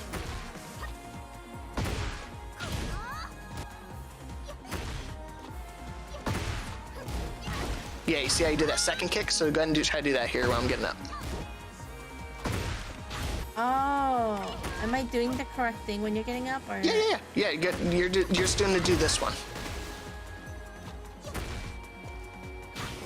Oh, why is it up? Up, forward, and 4. Just do them like you're gonna go bam bam when you're pressing the button. You're gonna go BB. BB. Okay, up. Well, up forward at the same time. Yeah. Why is it not doing it? Up, forward, BB. I must be doing something wrong. So you're just gonna keep holding up forward and just focus on pressing both of them at the same time. Oh. There you go. You just did it. Oh, Perfect. okay. So now you just do that when I'm doing my get up kicks, and that's a way you can counteract that get up kick. Oh, I guess I never thought about jumping when they're getting up. Oh. Yeah, she has actually a lot of good aerial moves because when she goes into boot stance, she's considered airborne, so her feet don't touch the ground. So if you do any low, it'll go over it. Oh. Oh, okay. Understandable. So that's where you don't even have to do up forward 4-4. You can just do boot stance and fly into you, and then it messes you up. See, and again, you can really mix everything up with like your get up timing and stuff like that. And then you can also do like mids instead of the low, okay, which is a 4. So you're gonna do 4 on wake up. Where are you? So you're gonna do 3, which is your low. 3. Oh, that's 4. 3. Yeah, that's the low, and then the 4 is the mid. 4 is the mid. That. So, like for example, if I see you knock down, you do 3 lows in a row. I'm gonna try to duck and grab it. And you could do the mid and mix it up. So like even though I'm blocking, it still hits me. Oh. Because that's the only downside to ducking everything, is that the mids will hit you. Okay. Okay. Okay, that makes So then sense. you can start mixing things up. There's another one you can do 3+4 while you're grounded as well. That? Did I do it right? No, it's a spring kick. Oh. So then if they try to do a low, it's gonna crush it and you're gonna hit me. And then now it's your turn again. Oh. So I try to do this to get you off the ground. And then you can spring kick. Oh wait, sorry. No, you're good. You can spring kick and get out of harm's way. Just be careful with that one though, because it is launch punishable. So if you do that, I can just do this and launch you and get a full combo. Oh. One second. That's how you deal. You're good. Welcome in, Raiders. Hello, welcome in. I am currently with my mentor for Tekken 8. Currently, we are part of the mentorship program provided by Namco Bandai. So welcome in, everyone. Nice to see you guys. I just wanted to say I did receive Season 3 pass as a through Bandai Namco Creators Program, and so that's something I want to just mention here and there, just because I did get sponsored for this. So thank you guys so much for dropping by. I really appreciate it. Go check out Aries Stern. Thank you so much for the raid. Welcome in. Did you want to introduce yourself to the raiders as well? What'd you say, Milo? Did you want to introduce yourself to the raiders as well? My bad. My wife talked to me right when you asked me. Hi, everybody. I'm MrLeapFrog. I'm a coach and commentator for Tekken. If you guys don't already play Tekken, you should definitely pick up the game. It's a lot of fun and very welcoming to newbies who have never touched the fighting game before. It's fun. I really like Tekken. Even though I don't understand what's going on half the time, it is really fun to learn like more, because I'm not competitive in any way, but like learning a lot of the tech makes it a lot more fun. And so I've been really enjoying my experience. And I hope you guys join us for it as well. And feel free to talk amongst each other. I totally have no issue with that. So have fun, enjoy the content, and thank you guys for being here. I appreciate y'all. But yeah, okay. All right, so beyond that, like I said, I think there's some really strong moves that I'd want you to use a whole lot more, like 1-1. Back one's a really good mid. So if people like to duck in your face, you could just do back one. Back one. Only -5 on block. Back one. This? And then on hit, you're plus, yeah, that's the one. And then you're +8 on that. So if they try to press right afterwards, you can start mixing up different moves to follow up right afterwards. Like another 1-1 or another back one or something even stronger. Like if they want to press right away, you can just launch them. Okay.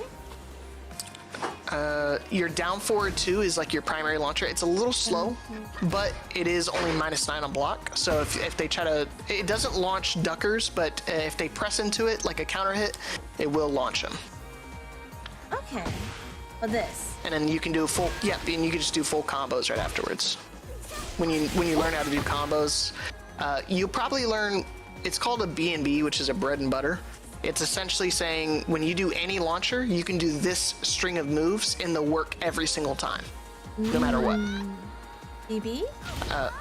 My recommendation is to go into the practice range after we're done here and just practice a simple combo. I think the most simple combo is if you go ahead and pause and you go to sample combos. Sample combo number 2 is probably the easiest bread and butter I can recommend for an Alisa player. And you press Y on it, it'll put it on screen for you, so it'll always be on screen. Oh, and so I can get my muscle memory going. Correct. Oh, nice. Okay, I never thought about that.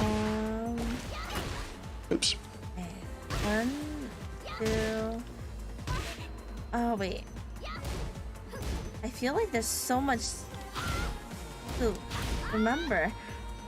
Yes, and that's the thing. You have to learn. You have to pay attention to this stuff because the opponent is not going to just stand there and just take the hit. They're going to be pressing buttons and stepping and throwing, and so you have to factor all that stuff into it while remembering all your combos, both forward and backwards. Well, there you go. That was a great start to a combo.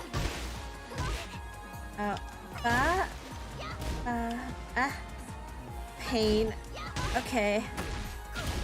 The third one is where it starts to be too much for me to remember. Okay. Okay. 1, 2, 3, 4, 5. Did I break my combo? You can also break the combo down a little bit for you. So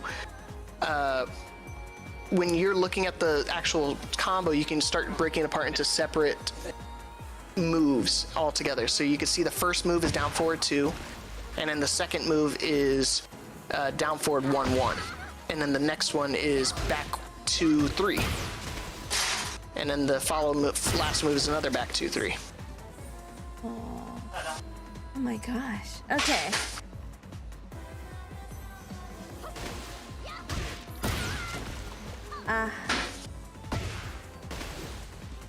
Wait. That. Okay, wait. That. No, wait. No. Instructions are hard to read. Okay. Was that... No, I don't think it was. And you can match it up too with the command history on the side of the screen, so that way you can make sure it's matching what it shows up on the top. Oh. Oh, and then it's telling me the frames. Yes, of like how long it took for you to press those buttons. Oh, wow. Okay. And so you're doing back 1, so you're gonna do another down forward 1. You do down forward 1-1. Down forward. Like that. Can you show me again? Oops. It's this. Oh, that's scary. Okay. And the cool thing is too, like if you want to practice this later as well, you can also, when you pause it and you go into the sample combo spot, if you press, when you're not against me, you could press X on it or A on it, and it'll actually show you a demonstration of the combo as well. Oh. I didn't know you could do that in This is practice mode, right? Is this training? Yes, Is it the same? so this is just the practice mode. It's watered down a little bit because I'm the leader of it, but when you're by yourself in practice range, it does everything for you. You can literally set a character up to punish, like just do random moves, and it'll tell you what the proper punish is as well. Oh, wow. So if I really exist? Yes, for this iteration of Tekken, that's why I tell people if you're gonna get into Tekken, now's the time, because they made it really, really easy for newcomers. You say, man, I don't know how to deal with certain buttons. You could just put the buttons on and repeat in this practice range, and you can kind of figure out which buttons work best for you to retaliate with. I think I remember talking about this with someone before. Back then, when these kind of modes didn't exist, it was basically you had to get a training partner for these, right? Correct. Okay. Makes sense. It didn't do moves automatically. You had to know what the combos were and stuff like that. But for here in the practice range, you can just set it, and it does all the stronger moves for the specific character. It's not going to do the random buttons. It's not going to do moves that just normal players wouldn't utilize in the game. Okay. Is this the one that makes a practice dummy based on how you play, or is that Street Fighter? Am I mixing it? That one does it here too. It does the ghost battles. So based on how you play, it'll kind of replicate that and make it into a bot that does the same style of play that you would do.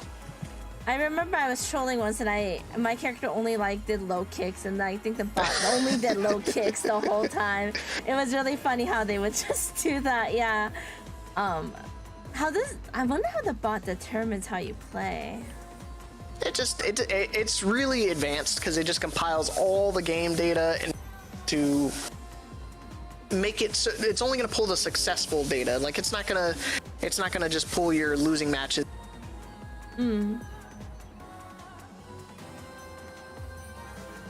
It's very smart. It's very sophisticated.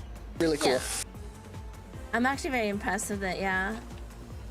Because of Tekken 3 and stuff, you don't get any of this. Not even a little bit. It's just not even a hint. Yeah, it's go do it. They kind of just send you in and say good luck. Good luck, yeah. I remember and then you can get really advanced with the combos as well. That's the basic combos, but the combos can really start to amplify even more, and then utilize heat with it as well, and then just start turning into crazier and crazier. I think I did that correctly. I think in heat mode you said, I forgot what you said to do when your opponent does heat mode. I think you said this? So I was mainly referring to armor moves. Oh, armor moves. Okay, you're talking about armor moves. Yeah. Okay, I get them a little confused at times. Okay. No, you're good. It's a lot, especially when it's new. Yeah. Because like I said, this heat thing is completely new just to Tekken 8. Oh, okay. Yeah, I don't think there's a heat mode in 3 or anything like that either. Not that I remember anyway. No. See, and you can start mixing up combos and then start doing some crazy stuff in between.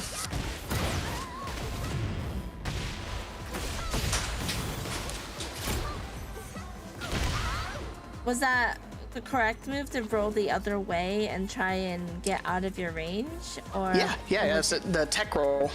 You'll land, and then I'm still pressing buttons, and then you get up and you can do whatever buttons you want. So you could just do your wall standing 2, wall standing 3 is probably your safest option, but it's super slow. But you can just start mixing up different stuff. You could also just wake up and just do a launcher. That's what aggressive players like to do. They wake up, do their they do a down forward 2.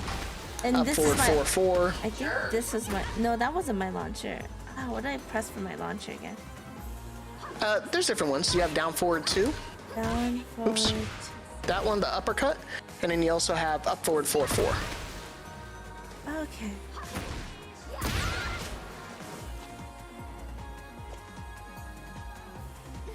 Oh, what is this? This is taunt. Okay. Wait. No, this is the one. Okay. I was like, why does it keep taunting? Okay. This is my low kick. This is So your main launchers are going to be down forward 2 and up forward 4-4. down, forward, 2. Your uppercut. Down, forward, 2? 2. This Yep. should be 2. Yep, that's the one. Oh. Okay. You got it. I'd probably say a stronger one for her is probably the up forward 4-4. Up, forward, 4, 2, you said? 4-4. 4, 4. Up, forward, 4, 4. 4, 4. 4, 4 is this one, I think. Yep, that's the one. Oh, this one You got it. the one you showed me before, right? Yep. That's probably her strongest launcher. Okay. And it's really strong as well because it's crushes lows. So if they try to grab you or they try to do a low, you'll beat it. It's like I'm gonna do a low and you can just hop over it. Okay. What was another one? I'm gonna practice the. Can we practice the wall jump again? I forgot how to do it already. Back, back, up, back. Back, back, up, back. Back, back, back, back, up, back. Back, back. So, yep. And do them at the same time. Almost. Back, back. Back, back, up, back. Oh. Almost. I did do it. Back, back, up, back. Back, back, up, back. Back, back, up, back. No. So up, back, you're gonna do like the diagonal input. You see how the diagonal looks for me? Oops, not that one. It's like this. Oops. God damn it. Dang it. There we go. It's hard for me on controller. I haven't done controller in so long. I mean, fair.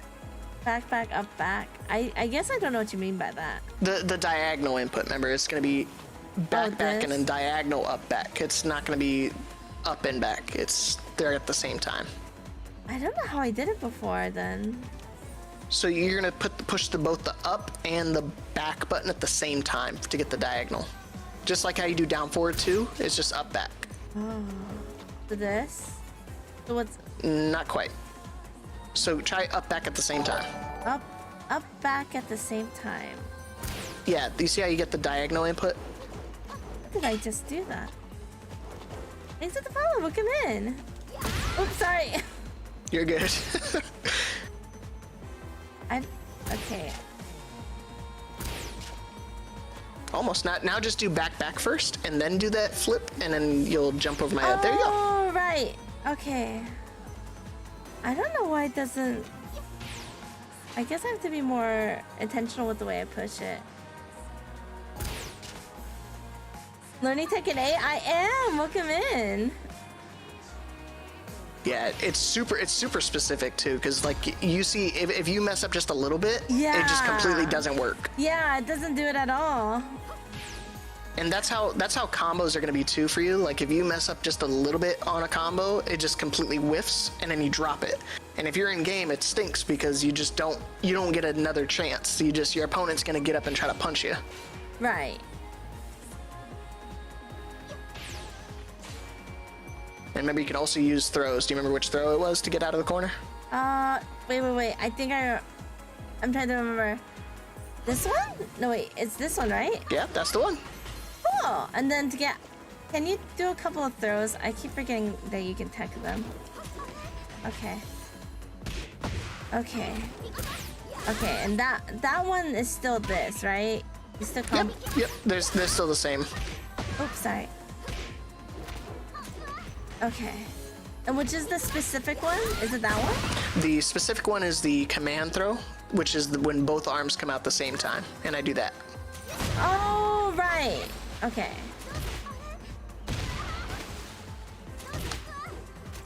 There you go. Okay. And I probably recommend, I remember I talked about macros and setting up buttons that do, so macros is just buttons that will do stuff simultaneously. So instead of me pressing the X and Y button at the same time, I can just do a trigger and it does the buttons for me automatically. So I can guarantee it does it every time. So I'm just pressing one button and it's doing both of them. Okay. And then you tech it. Okay. Oh. heck? and you see, like, you'll be able to like practice that too with certain characters that have the command throws, so you can gauge, you know, pay attention to how to break throws and stuff like that, because it changes every time. So you just gotta see which arms come out and then react accordingly. Oh. Is that? Yeah, that's the one throw still. It's just the timing's kind of tight. Oh my gosh. So is that what 1, 2, or is that with 1? That's just 1. Oh, okay. And you have to time it with what you're seeing. So like you just time it when you see the arms come out. That's when you press it. So if you do, go ahead and you can do whatever throw you want on me, and then I can just see it and then react accordingly. So that's a 2 throw. Okay. Is that would have been a 1+2 throw. Oh, my bad. Is that throw? No, you're good. Is this a throw? No, that's just that's a heating gauge. That's a neutral 1+2. Oh, okay. You'll do down forward or up forward 1+2. Like that? Up forward 1+2. Up forward. That's not it. Like that? That is yeah. You got 2 plus. You got 2+4. So you're gonna do up forward 1+2. Which is your X and Y. This? No, that's not it. Up.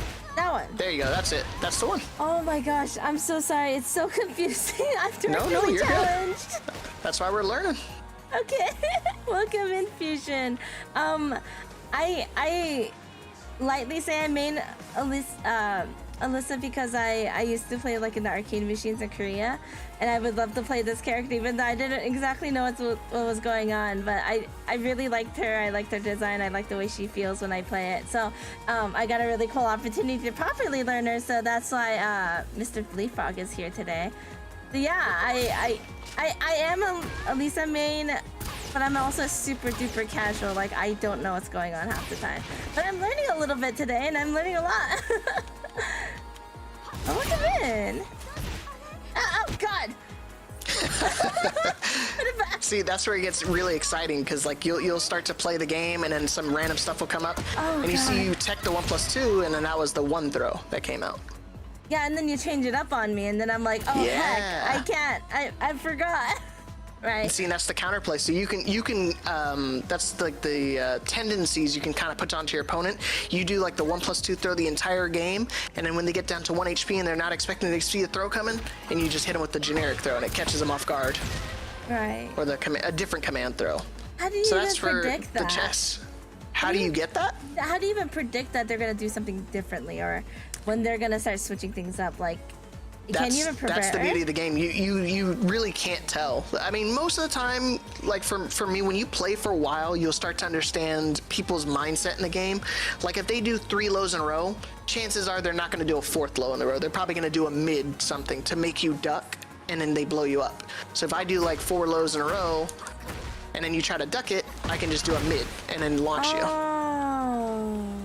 Okay. And that's like the tendencies thing that you're talking about, like for certain players and how they react and stuff, just to kind of force you to do a certain reaction. I don't have to do anything big either. I could just do something simple like that to kind of force you into moves, and then I can just go straight and destroy your stance again, and then start mixing you up some more. Okay. Makes sense. All right.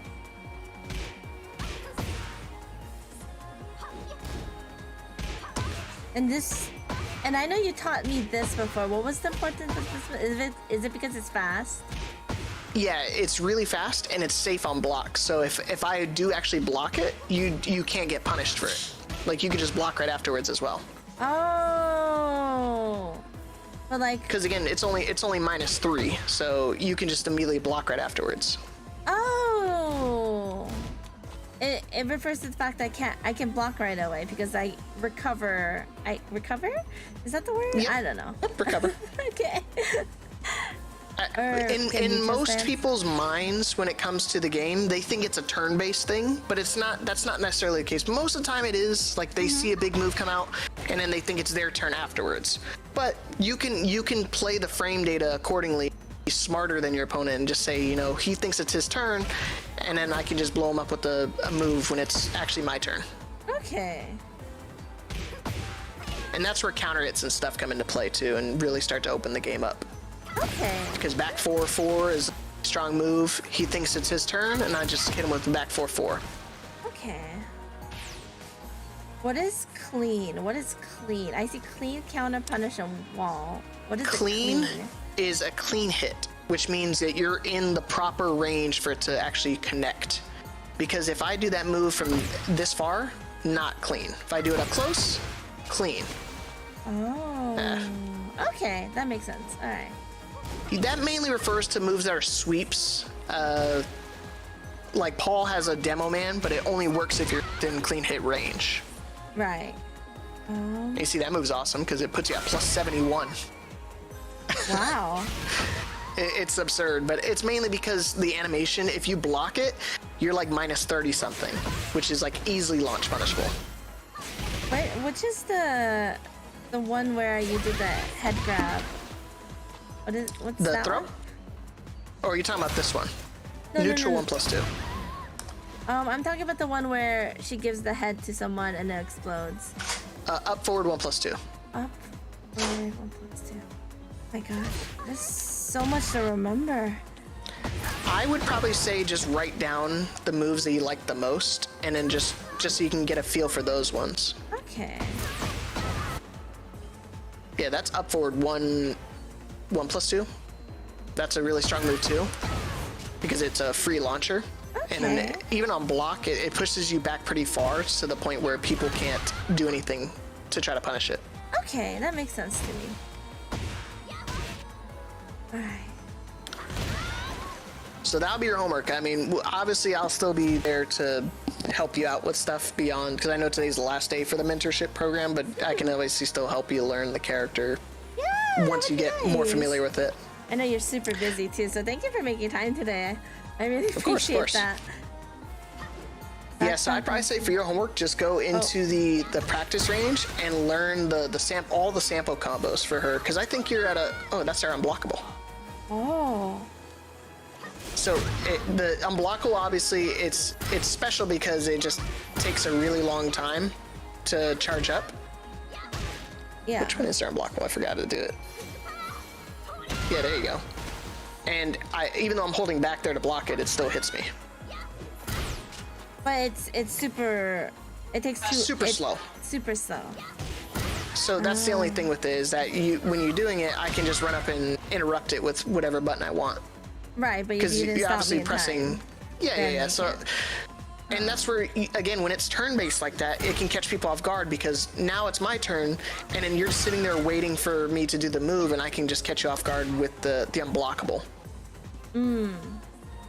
Okay. And that's the chess to it. Where, like, even though it technically is my turn, you're supposed to interrupt me from there. Right. Okay. And see, it was your turn because you were plus something, but I woke up and did a wall standing too. Oh. And interrupted. Why do you call it a wall stance when you're not on a wall? While standing, sorry. Wall stance. Okay. I was like, am I not understanding? Okay, cool. Mentorship There's a couple program? characters that have wall moves. Like, if you do that back, up, back thing for other characters, they actually will do a move off of it, like a kick. Oh, I got it. I remembered. Perfect. So yeah, that'll be your homework, is mainly going into the practice range and trying to do the sample combos. It's going to be tough, but like I said, if you break it down piece by piece on each and every part of the combo, it's just a matter of linking it all together. Okay, sounds good. Oh, sorry. No, you're good. Thunder, thank you for the 53 months. Thank you for the sub. Welcome in. I really appreciate you, Thunder. Thank you very much.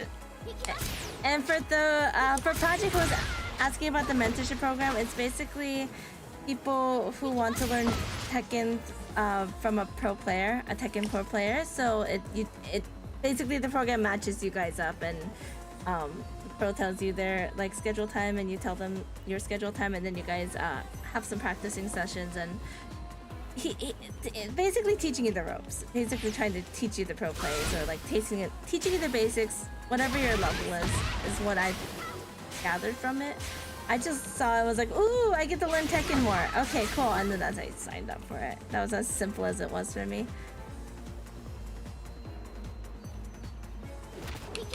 Hi, Project. And like I said, if you're ever curious about what other stuff she has, you can always pause it and go into the move list, and you can scroll through. Main techniques is the stuff that is telling you like what her strong stuff is, and it literally tells you exactly what it's used for. So it says, you know, if you go into main techniques, if you scroll down the bottom, it says effective on opponents using sidestep or sidewalking, effective on opponents using mid or high attacks, heavy damage, you know, can move on first on block. And then if you scroll over to the next tab for all techniques, you'll be able to show every single move that Alisa has in the game. And she has 155 moves, but in all actuality, you're probably only used about 20 of them. Okay. And some of the moves are redundant too. Like they're just like the same throws, but they're just back turn or side turn throws, because the same thing. Remember I was telling you back throws cannot be teched. Side throws can be teched, but they're reversed. So like if I'm on your left side, you have to tech it with the 2, and then if I'm on the right side, you have to tech it with the 1. And that also depends on the throw that I use as well. So it's too complicated, so I probably wouldn't worry about it too much. It is very complicated. What's the difference between left and right side? I know sometimes you're like, what is the preference of left to right side? Like, what's the difference of it, I guess? So you want to step according to the character itself, because each character in the game has a weak side that you can actually sidestep towards and take advantage of it. Oh. So for Alisa, you're going to want to side walk right, or sidestep right. Same thing. Sidestep, side walk. Oh. To your right. To your right. To my right. So whatever your characters, no, the other direction. So whatever your characters, so you're gonna go based off of your character's direction and your character's limbs. So when I say sidestep right, you're gonna sidestep right to your opponent's limbs. So if you're facing me, you're gonna sidestep to my right. Okay. Oh, you're learning. Yeah, I'm learning. I don't know any like terminologies or anything. I just played it because my friends are playing it, and also I really I thought it was fun, even though I don't know what's going on. So. But I'm learning a little bit. Well, I'm learning a lot, but I feel like I'm gonna forget some of the stuff. Yeah, you will. And I'm gonna send you a picture of like the basics of like the sidestep directions for each and every character. And again, that's just basics. It's one of those things, it doesn't work against people who use tracking moves. So that when it has those green rings, it means it'll hit you no matter which direction you're stepping. Oh, I didn't know they color-coded anything. I just thought it was a stylistic choice or something. Okay, that makes sense to me. So the white is armor stance, and then the flashes. And then green is attacks in both directions. Yep, the tracking. Oops, which one is it? Okay. Do you call it a tracking move? Yep, tracking move. You got it. You're already learning Tekken terminology. That's it. I'm trying really hard to figure it out. Oh, and like I said, memory's hard. You don't need to learn everything. I promise you, if you try to learn everything, you get overwhelmed. So the main thing you want to focus on is your character's strengths and your character's combos and stuff like that until you get a feel for the character. And once you get a feel for it, then you can start branching out and learning other stuff like specific matchups and just what to do in certain scenarios and stuff. And that's where you can really take advantage of the practice range or finding people who actually play those specific characters and kind of gauge what to do in certain situations. Like for me, I play 15 different characters in the game, which is absurd. Most people are going to play like 1 or 2 total. Okay. Oh, and do you play a lot of different characters because you commentate matches and you want to know what each character has, or not necessarily? Yep, you got it. That's yeah, I literally do it. Like every time a new character comes out, I learn the ins and outs. I learn the buttons and like what the mindset is. So when I'm commentating the tournaments, And it also helps when I'm playing too, because I can kind of gauge what they want to do during the match. I don't have to wait to see it. I can go, okay, I'm gonna play, this guy's gonna play King, I expect him to start doing these type of throws. Or if I'm gonna play, this guy's gonna play Alisa, I'm gonna expect him to go into boot stance or destroyer and start opening me up with certain buttons and certain strong moves of that specific character. Okay, that makes sense. But you gotta have a favorite, right? You have to have a favorite. Yeah, my favorite is Clive. Clive. Is that the am I crazy or is that the Final Fantasy character? That is the Final Fantasy character. Okay, I didn't want to be wrong. I was like, isn't that the Final Fantasy? Nice, okay. What do you like about him? He's just, I love his expression, like when he's talking about like Torgal and just how he does his moves. It's very explosive, and I just think they look cool. And also, I've never done fighting games before. This is my first fighting game as well. Oh, and okay. I just think swords and stuff in a fighting game is absurd. Like, Oh, why it's so am I? cool. Yeah. Well, I'm literally absolutely. cutting people up with a chainsaw and a sword while they're using their fists. That's not fair, and I think it's cool. Yoshimitsu has a sword, doesn't he? He also has Yeah, a sword. Yoshimitsu, yeah. Yeah, I know he does. I know he does. That was actually my first ever character, was Yoshimitsu. Oh, really? I always thought he didn't- played cool, but I didn't know how to play. That's why I kind of steered away from him, because when I was looking up videos and stuff, they were like, you need to do this move, and then there was a star in the input, and I got really scared, and I was like, okay, I'm gonna go Paul. And then that's when I learned how to play Paul. Oh. Who's your best character then? Is there a difference between your best character and your favorite character? Yes. Unfortunately, my best character is Paul. Oh, why is that unfortunate? I don't know what that means. Because, in my opinion, like, there's certain characters that are very strong in the game and some characters that are very weak. Paul is, I would consider him a very weak character. Oh, okay. Because his neutral tools are not as strong as, say, Alisa's neutral tools, which I think is where a lot of the game typically happens, is the small pokes and stuff in between the game. His combo damage is great. He does, on average, about 80 damage per combo. Okay. But like, so why is he your favorite because of your strongest character? Why is he your strongest character then? It's probably because I had the most amount of time with them. Oh, okay. In terms of total matches, I probably double Paul amongst all the other characters I've had in my repertoire. And is it because essentially you started off with Paul that you probably have Paul being the best character that you know? Yes, that's Okay. exactly it. And that's because you were scared off of Yoshimitsu because you were intimidated by it. Yeah, I didn't have anybody to teach me how to play the game, what moves I should be using, and what things I should focus on. Honest man Paul? What is honest? What is an honest play? Paul is one of those characters you have to play like very frame tight. Where I was talking about frame data and stuff like that, you can't just play the character. If you do, you're gonna get kind of messed up because he's very weak to sidestepping. If you sidestep right and duck, it answers about 90% of his move list. Oh. So when you factor that into the match, it becomes a chess battle. I know that they're gonna sidestep right and duck, so I need to use tracking moves that will catch him sidestepping and ducking at the same time.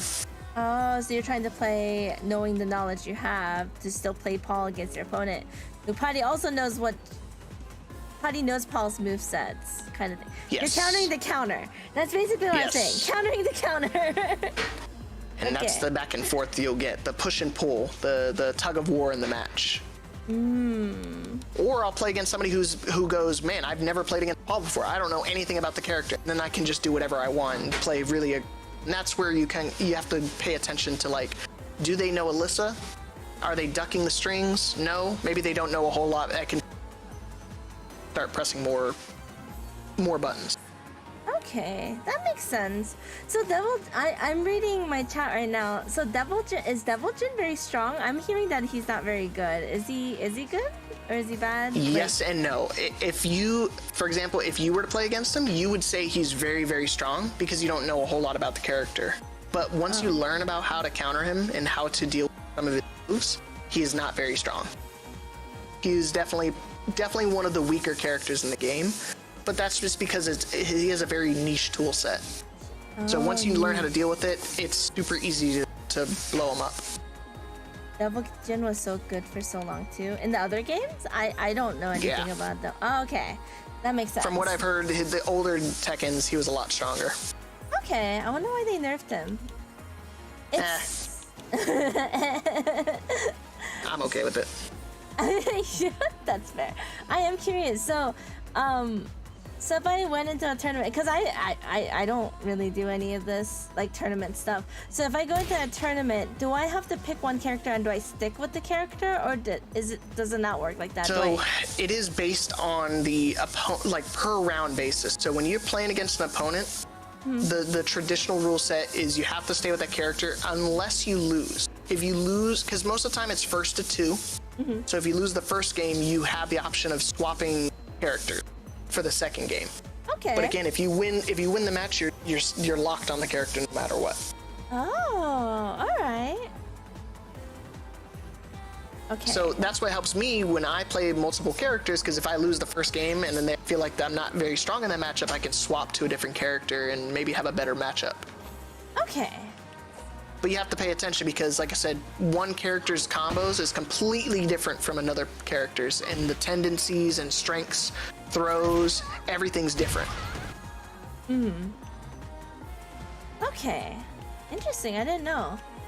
I have a couple of friends that go to Evo and stuff, and I have a friend who commentates on Evo. I don't know where he commentates, but he runs one of the booths over there. So that's cool to know. I don't know anything about this. This is my friend going to that. and luckily with the team I'm working with, we started a new Tekken tournament program for new players. So there's a tournament that's based for newcomers to the game. So that way you're not playing against the pros every single round you play in tournaments. Because most of the time tournaments are going to be a double elimination format. You play you play until you lose 2 games. And once you lose 2 games, you're eliminated from the tournament. But with the tournament that I help run, we make it so you can play as many times as you want with, so you can get good practice against people. Hey. That's cool. How do you determine if someone like how do you recruit for those? Because how do you make sure people aren't smurfing and stuff like that? We check every single time you play a match, it's uploaded to a website and it gives you their details on the match, whether they won, lost, what their win-loss ratio is, how many games they played. Okay. We go off of like certain parameters. I don't know the specific parameters because I'm not like the TOs for it. They do a really extensive job to make sure that people are not exactly what you're saying, smurfing, because we set a limit. Like if someone gets a brand new account and they only have like 10 games on it, we're probably not going to let them enter the tournament because we can assume that they're a brand new account. Like for me on this account, like on PC, I'm God of Destruction on like 6 to 7 different characters. And on PlayStation, I'm beginner on everything, but that's just because I don't play on PlayStation. I just do it because I want to play on a controller. Okay, that makes sense. But yeah, the original Devil Jin was all around Mishima strong, pokes mid, lows made him really strong over time in the previous game. They reduced his combo damage and other tools. Tekken 8 reworked the character entirely, made him extremely weak. Oh. So, I've noticed this too. Like, characters will play differently than they did in the other games, which makes sense. But like, does it feel like learning a whole new character depending on like which version you're playing? Like, Oh yeah. Yeah. Is Tekken 5 the identity gonna be... change. The identity essentially will change, especially with the addition of Heat. It really made a new layer for the game because, like I said, there's certain moves and certain strengths of certain stuff that wasn't applicable in the older games. And so now you have to deal with certain moves that are unblockables. Like Devil Jin, when he goes into his version of the fly stance, because he has wings, he has a special unblockable that's only accessible when he's in heat. And so that's like another mix-up layer that you have to pay attention for while you're in it. Okay, that makes sense. Okay. All right, but unfortunately, this will have to wrap up my coaching time. No worries. Thank you so much for your time. I really appreciate that. Of course, of course. Is there anything you wanted to like tell my chat about, and like anything cool you want more attention on, or any projects you want to talk about? You know, main thing I've been commenting a little tournaments for everything when it comes to first-person shooters and stuff like that. So if you want to drop me a follow, Twitter is probably the main place to go. I always tell people exactly where I'm commentating at. I believe this is actually the first year I will be commentating at Evo as well. Oh, nice. Okay, nice. I'll know 2 people at Evo then. Cool. But thank you so much. I appreciate your time. Yes, thank you everybody. Thanks Minnieful for being a part of the mentorship program. Yeah, thank you for being a part of it as well. Of course. So with that being said, you got your homework. Good luck on on your combos. Sounds good. I'm gonna link your Twitter here, but thank you. Have a good one. Thanks everybody. Talk to you later. All right, I'm going to also give Twitch and YouTube the link. But yeah, that's the stream. How long have we been going on for, chat? How long was that training session?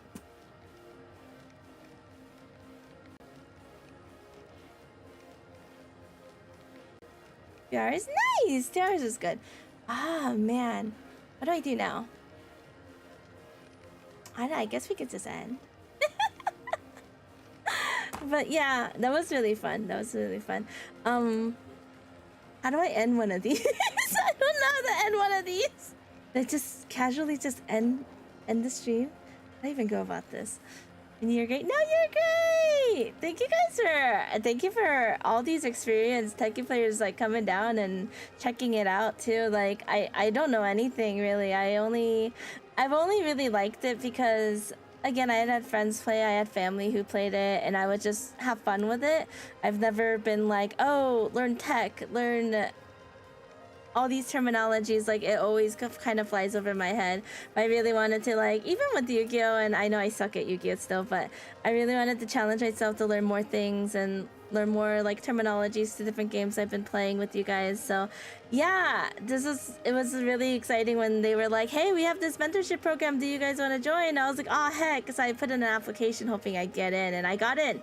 So yeah, and then also, like I said, I really want to give back to the community, and they were offering like keys and stuff to people who finished the program, and I was like, well, I want to do something nice for my chat and get them like free game keys and stuff like that. So look forward to that. I will be giving those out later. I have completed my mentorship hours, so I can just submit them, and I can give those out when I give those out. If you are new, I will announce when I'm giving those away on my Discord. And if you want to just wait for that announcement and leave whenever that happens, that's okay too. But that's probably where the main announcements come from for me. Like, for example, I forgot to post on Twitter. So, yeah, best way to figure out what I'm doing or what I'm up to is on my Discord. How many can kill us? No, I'm not gonna. I'm gonna suck. I think I learned. Well, we can practice. Start. Can I just practice? I guess I could just practice a little bit. And just a friendly reminder, because I do need to say this a couple of times throughout the stream, I am a part of Bandai Namco Creators Program. I'm a part of their I was about to say collective that does not. Okay, I'm a part of the Bandai Namco Collective Program, so I am one of their creators. So I did receive the Season 3 pass for free. So I just wanted to mention that casually. They did give me a key. And this game I already owned before I was even a part of Bandai Namco Collective, so this game is mine. I did play this before. But yeah, proud of you. This game is intimidating. I have a lot of cool friends like Braddock here that play a lot of fighting games and, you know, just have a lot of fun with it. And a lot of this stuff, it gets intimidating. It just kind of goes over my head sometimes. Can I make it so I don't need a practice partner? I don't.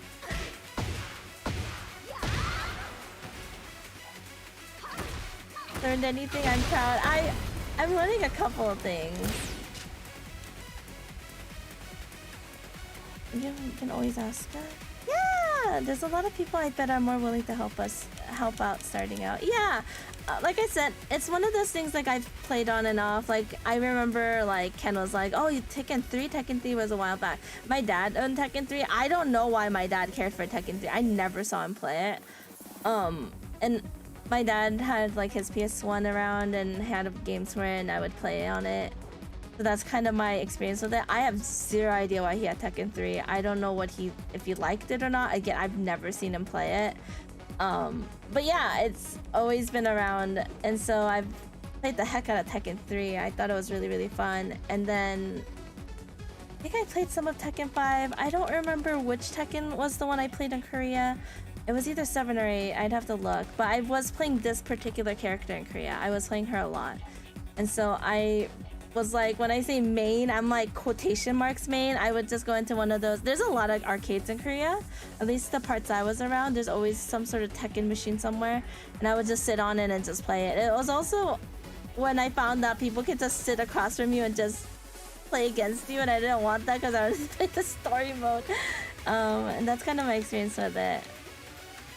Tekken 5. I believe I did play Tekken 5. I wasn't in Tekken 6, but I know a lot changed since then. A lot has changed. I still do Tekken community nights time to time. I usually bring Rune around. Rune is actually really good at Tekken, and I don't listen to him as much as I should, admittedly. I know sometimes people are like, why aren't you teaching many things? It's because my brain just dies, and sometimes I don't listen sometimes. But he's my go-to when we're doing fighting game nights. Yeah, I feel like Tekken is very information heavy, but if you go little steps to incorporate stuff. Yeah, and that's kind of the stuff I've been learning. Like, you know, I didn't know you could tech grabs. I've seen you guys do it, and I've done it on accident. I never knew that, and I don't think I intentionally thought, how do I do this? I might have done it before. I guess I'm not really thinking about it when I'm doing it. I played with my cousins. I played with my brother. And other family members, of course. Rune just makes her act bad. I do. I do. I don't play a lot of fighting games, but there's a couple of fighting games.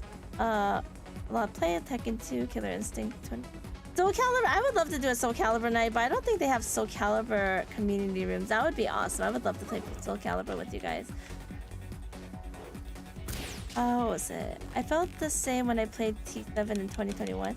Yeah, and it's been nice to learn. Again, I'm not gonna with anything. It's just more to like have more information to the games I've been playing a lot.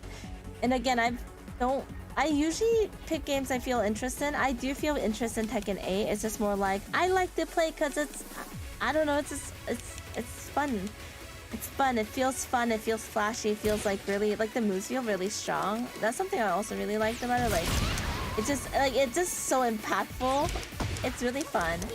And I remember Dan and a couple of you guys are talking about like different personalities show up in like fighting games. It's always interesting. It's kind of like Yu-Gi-Oh. Yu-Gi-Oh kind of feels that way too. Like sometimes depending on people's like pet decks or like this is my favorite pet deck ever. Like you kind of get the gist of like what kind of things they like. Are they like super competitive? Do they just like the old play styles? You can tell a decent amount. If they're a burn player, you know, you can kind of get their style if they're a burn player.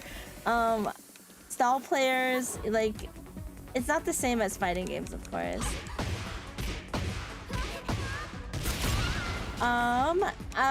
I'm sorry about all the ads. I did wanna, for those who are new to this channel, I do have to have a minimum of 3 minutes of ads every hour to prevent pre-rolls. Pre-rolls are really bad for the channel, so I do apologize for those who have to stick around. But if you do, thank you so much. I appreciate it.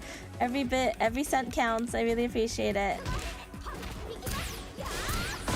I learned Killer Instinct how much like you learned tonight. I messaged the #1 full gore player and asked him to spar with me. He whooped me as I waited 4 hours and straight. I learned a lot from it. I've heard just like playing against pro players gives you a lot to learn. And I've learned so much. I was like, man, I guess I just never thought about like the frames thing. I didn't even think about frames. Rune has talked about frames before. I didn't get it. But like learning about it properly, I'm like, oh, that's what it does. The meaning. If you're in the lounge, you can go to the center to fight other people. I know, but I I don't want to get into imagine people are like, haha, we need to learn anything. I need to really solidify things for me to remember things. I'm trying to do the thing that he taught me earlier. It was like this. It was like back. Was it? No. Why isn't it jumping? Is that not considered a wall? I love that LeapFrog main Paul's too. Paul is a cool character. Okay, this sounds weird, and I don't know how many of you guys care about the story mode. When I was playing Tekken 3, I loved the story mode. I loved the characters. I really like hearing about their stories and their personalities and their lore. And that's kind of what I liked about it in the beginning. And so for me, it was more like, oh, play fighting game to get more story, unlock more story by playing more fighting game. And that's kind of how I've done it for a long time. It's kind of like how I played Yu-Gi-Oh cards. I was like, I like Yu-Gi-Oh cards. I like the art on them, and I think this is cool. I'm gonna collect them.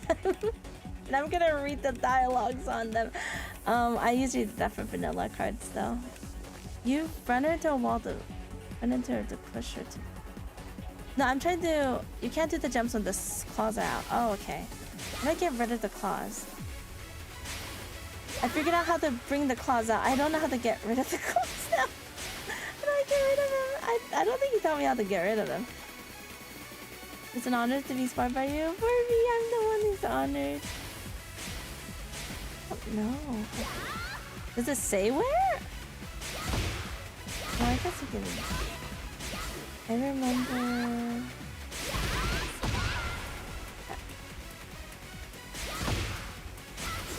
That's the launch. This is what I think this is what he meant by launching. It's when they like think to jump in the air. Not jump in the air, but fly through the air. This is a grab.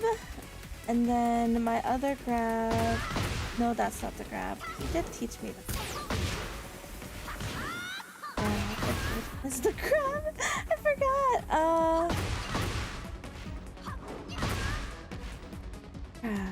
Is it down? No. No, he said up. This is no.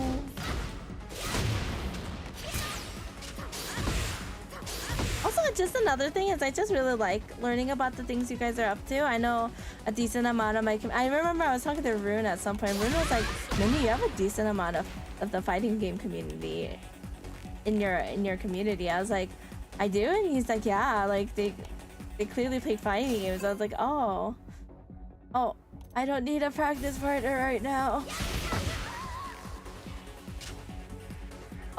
Oh, that's how you get rid of it.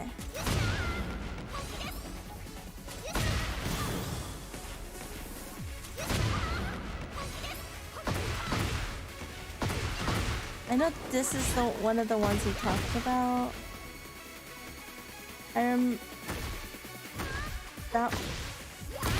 I think he said this one was her good low kick. Oops, sorry. Why is it? Oh, and then that she grabs her head there. Am I in heat? Oh! I was like, why is she not playing like she was before? Okay, she's in heat mode. Okay, I was like, why is she not doing what we practiced? How do I get out of this? Oh, because I locked it earlier. Oh. Wait. Did I reactivate? Oh god, I reactivate. Wait, how do I get out of it? Turn off assist? How do I turn off assist, Joy? I don't know how. How do I turn it off? I don't remember. Hit LB. LB. Did that turn it off? Oh! Oh! Wait, how do I know if I'm in assist mode versus I'm not? Oh gosh, I shouldn't be pressing. LB? Oh! Okay, and then if I did that... Oh! So does assist mode just do combos for you? I remember some of you guys are like, Minnie, are you really on assist mode right now? You guys are giving me a hard time about it, which is fair, I understand. Is it like easy mode? Is it like auto aim in like Call of Duty? Yeah, that's completely different. Oh, that makes so much more sense then. I am trying really hard to understand. That you skin? Yeah! Is this what this combo's for you? Okay. I am curious. Can you even do assist mode in tournaments? I'm asking because I don't know. Not because I'm trying to rage bait or anything. I genuinely don't know. Is that allowed in these formats? Okay, this is the fast one though. He said this is good because you can block right after. It's really fast. And then her form is amazing. Form is always amazing. This is one of the grabs.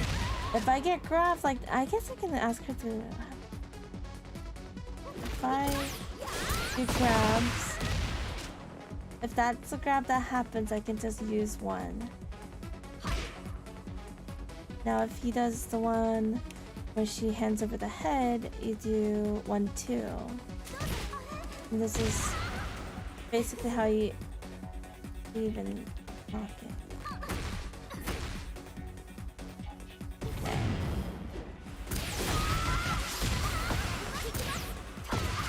Okay. Then a selection.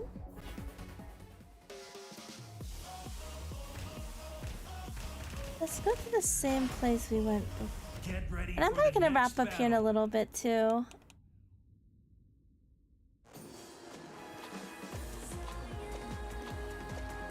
I don't know how to do all the fancy stuff he was doing. Can I do that? Punishment. Oh, there's punishment training. There's throw escape training. Oh, that's crazy. Oh, wait. Oh my gosh. Oh, wow. Oh. I don't know how people remember it reflects like that. And then I put it back. They made it so accessible. Oh my gosh.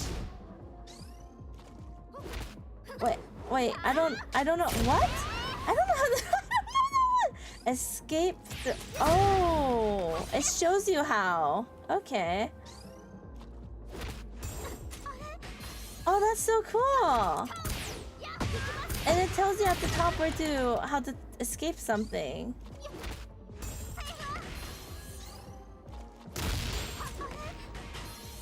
Does this mean I have to learn how all the throws are for every character or something? I don't... Okay. That's cool. Okay. Punishment training. Sure. What does that do? Recommended punishment techniques. Is it...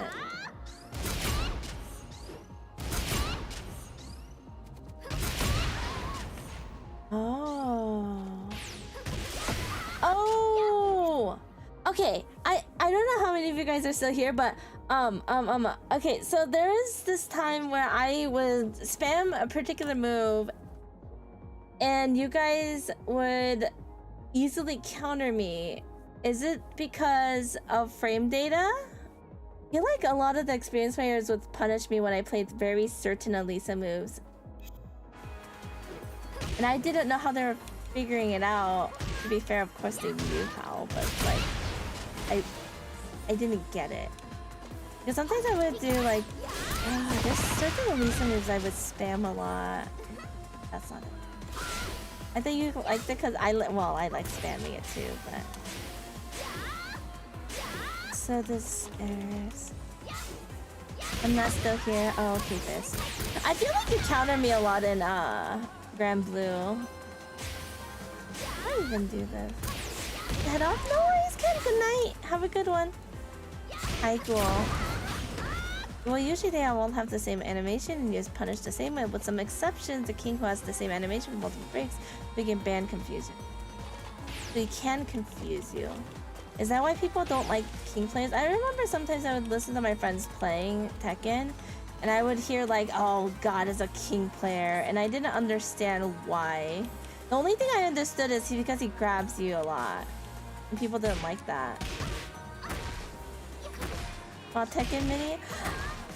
The coach is gone now, but I've been just trying to solidify stuff. What does the red means? So this is, oh, right here. This is, oh, what did he just call it? I remember he called this tracking. The green is like tracking. That's her tracking move. Some characters have unique throw animations like Alisa with her head. Right. Grapplers can be a pain in the butt if you're not used to it. Right.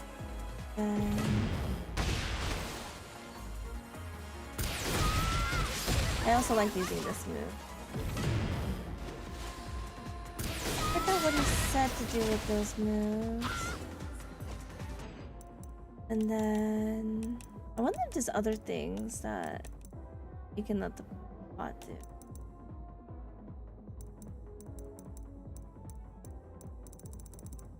There's Armored King now, so there's a king with warm throws. Fair.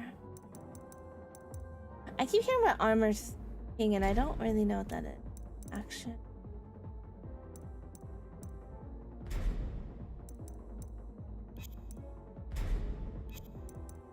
Wow, you can do everything.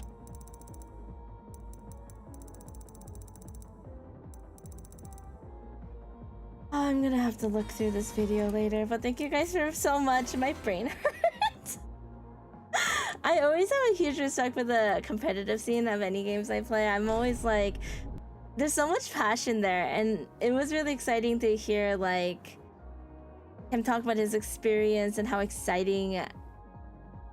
Like, he made the game seem so fun by how passionate he was about different combos and knowing all these different terminology technique. It really shows how much time was put into it, and it really shows a lot of passion. So I'm always so excited when I hear people like get really excited about their craft, and it was really awesome experience. And you're great. No, you're great, and you can relearn everything on the video. I can, but yeah, thank you guys so much for being here again. I do appreciate it. Peanut told me to stream forever, but I want to watch Peanut stream, and I'm probably gonna do some work here after this. But thank you guys so much for being here. I really appreciate it. It was such a fun stream. It was a really fun stream for me.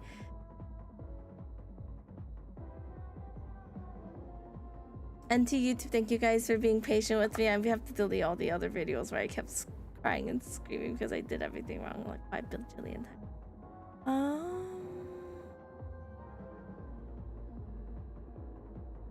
Yeah, no, I would watch like tournaments, like for example, like I would watch Just the Peanut play Tekken and stuff, and it would be super duper awesome because I would watch him play and it looks so exciting and fun. It looks like someone has you in a corner and then you completely like turn it around, and just to see those has always been incredibly fun for me. Peanut isn't playing Tomodachi Life today, it seems, but if we can catch Gutter. Okay, so Gutter is also a Tomodachi Life that has been really fun to watch.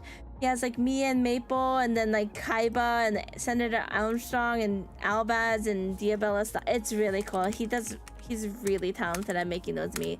So I'm gonna send some love over and some support over there. Thank you guys for being here, and thank you guys for coming to my sponsor stream. Thank you so much. Yeah, I want to keep doing like really fun and experimental stuff like that. So if you guys do enjoy it, please like leave a lurk or leave a like and stuff like that. It genuinely helps me. It helps me get more opportunities and stuff. So please, if that's okay, I would love to do more cool content like this. So I hope you guys all have a good one. Thank you guys. You guys are amazing, and I can't do this without you. So thank you for my awesome community. Hope you all have a good night.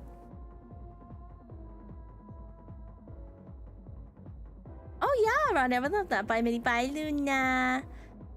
Night, Minnie. Good night, Griffo.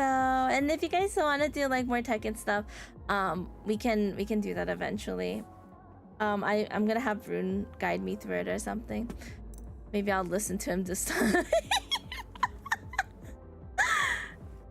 Maybe we can react to more Tekken hype moments. I don't know. I would love to learn more about the fighting community, and I would love to learn more about different like aspects of your guys' personality, because you guys don't all play Yu-Gi-Oh! And you guys don't always play fighting games. I want to see what you guys are up to, and I wanna try and learn as much as I can, because my brain's stupid. But good night, everyone. Have a good night. Night, Minnie. Don't get good at the game, or you'll beat me, and I cry. Wow, you guys just want to beat me up. Bye, everyone.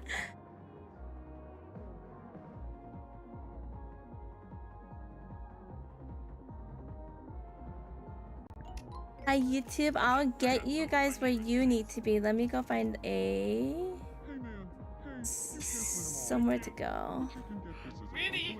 Oh my god, another raid from Minnieful. Here they come. Mini raid. Oh my goodness.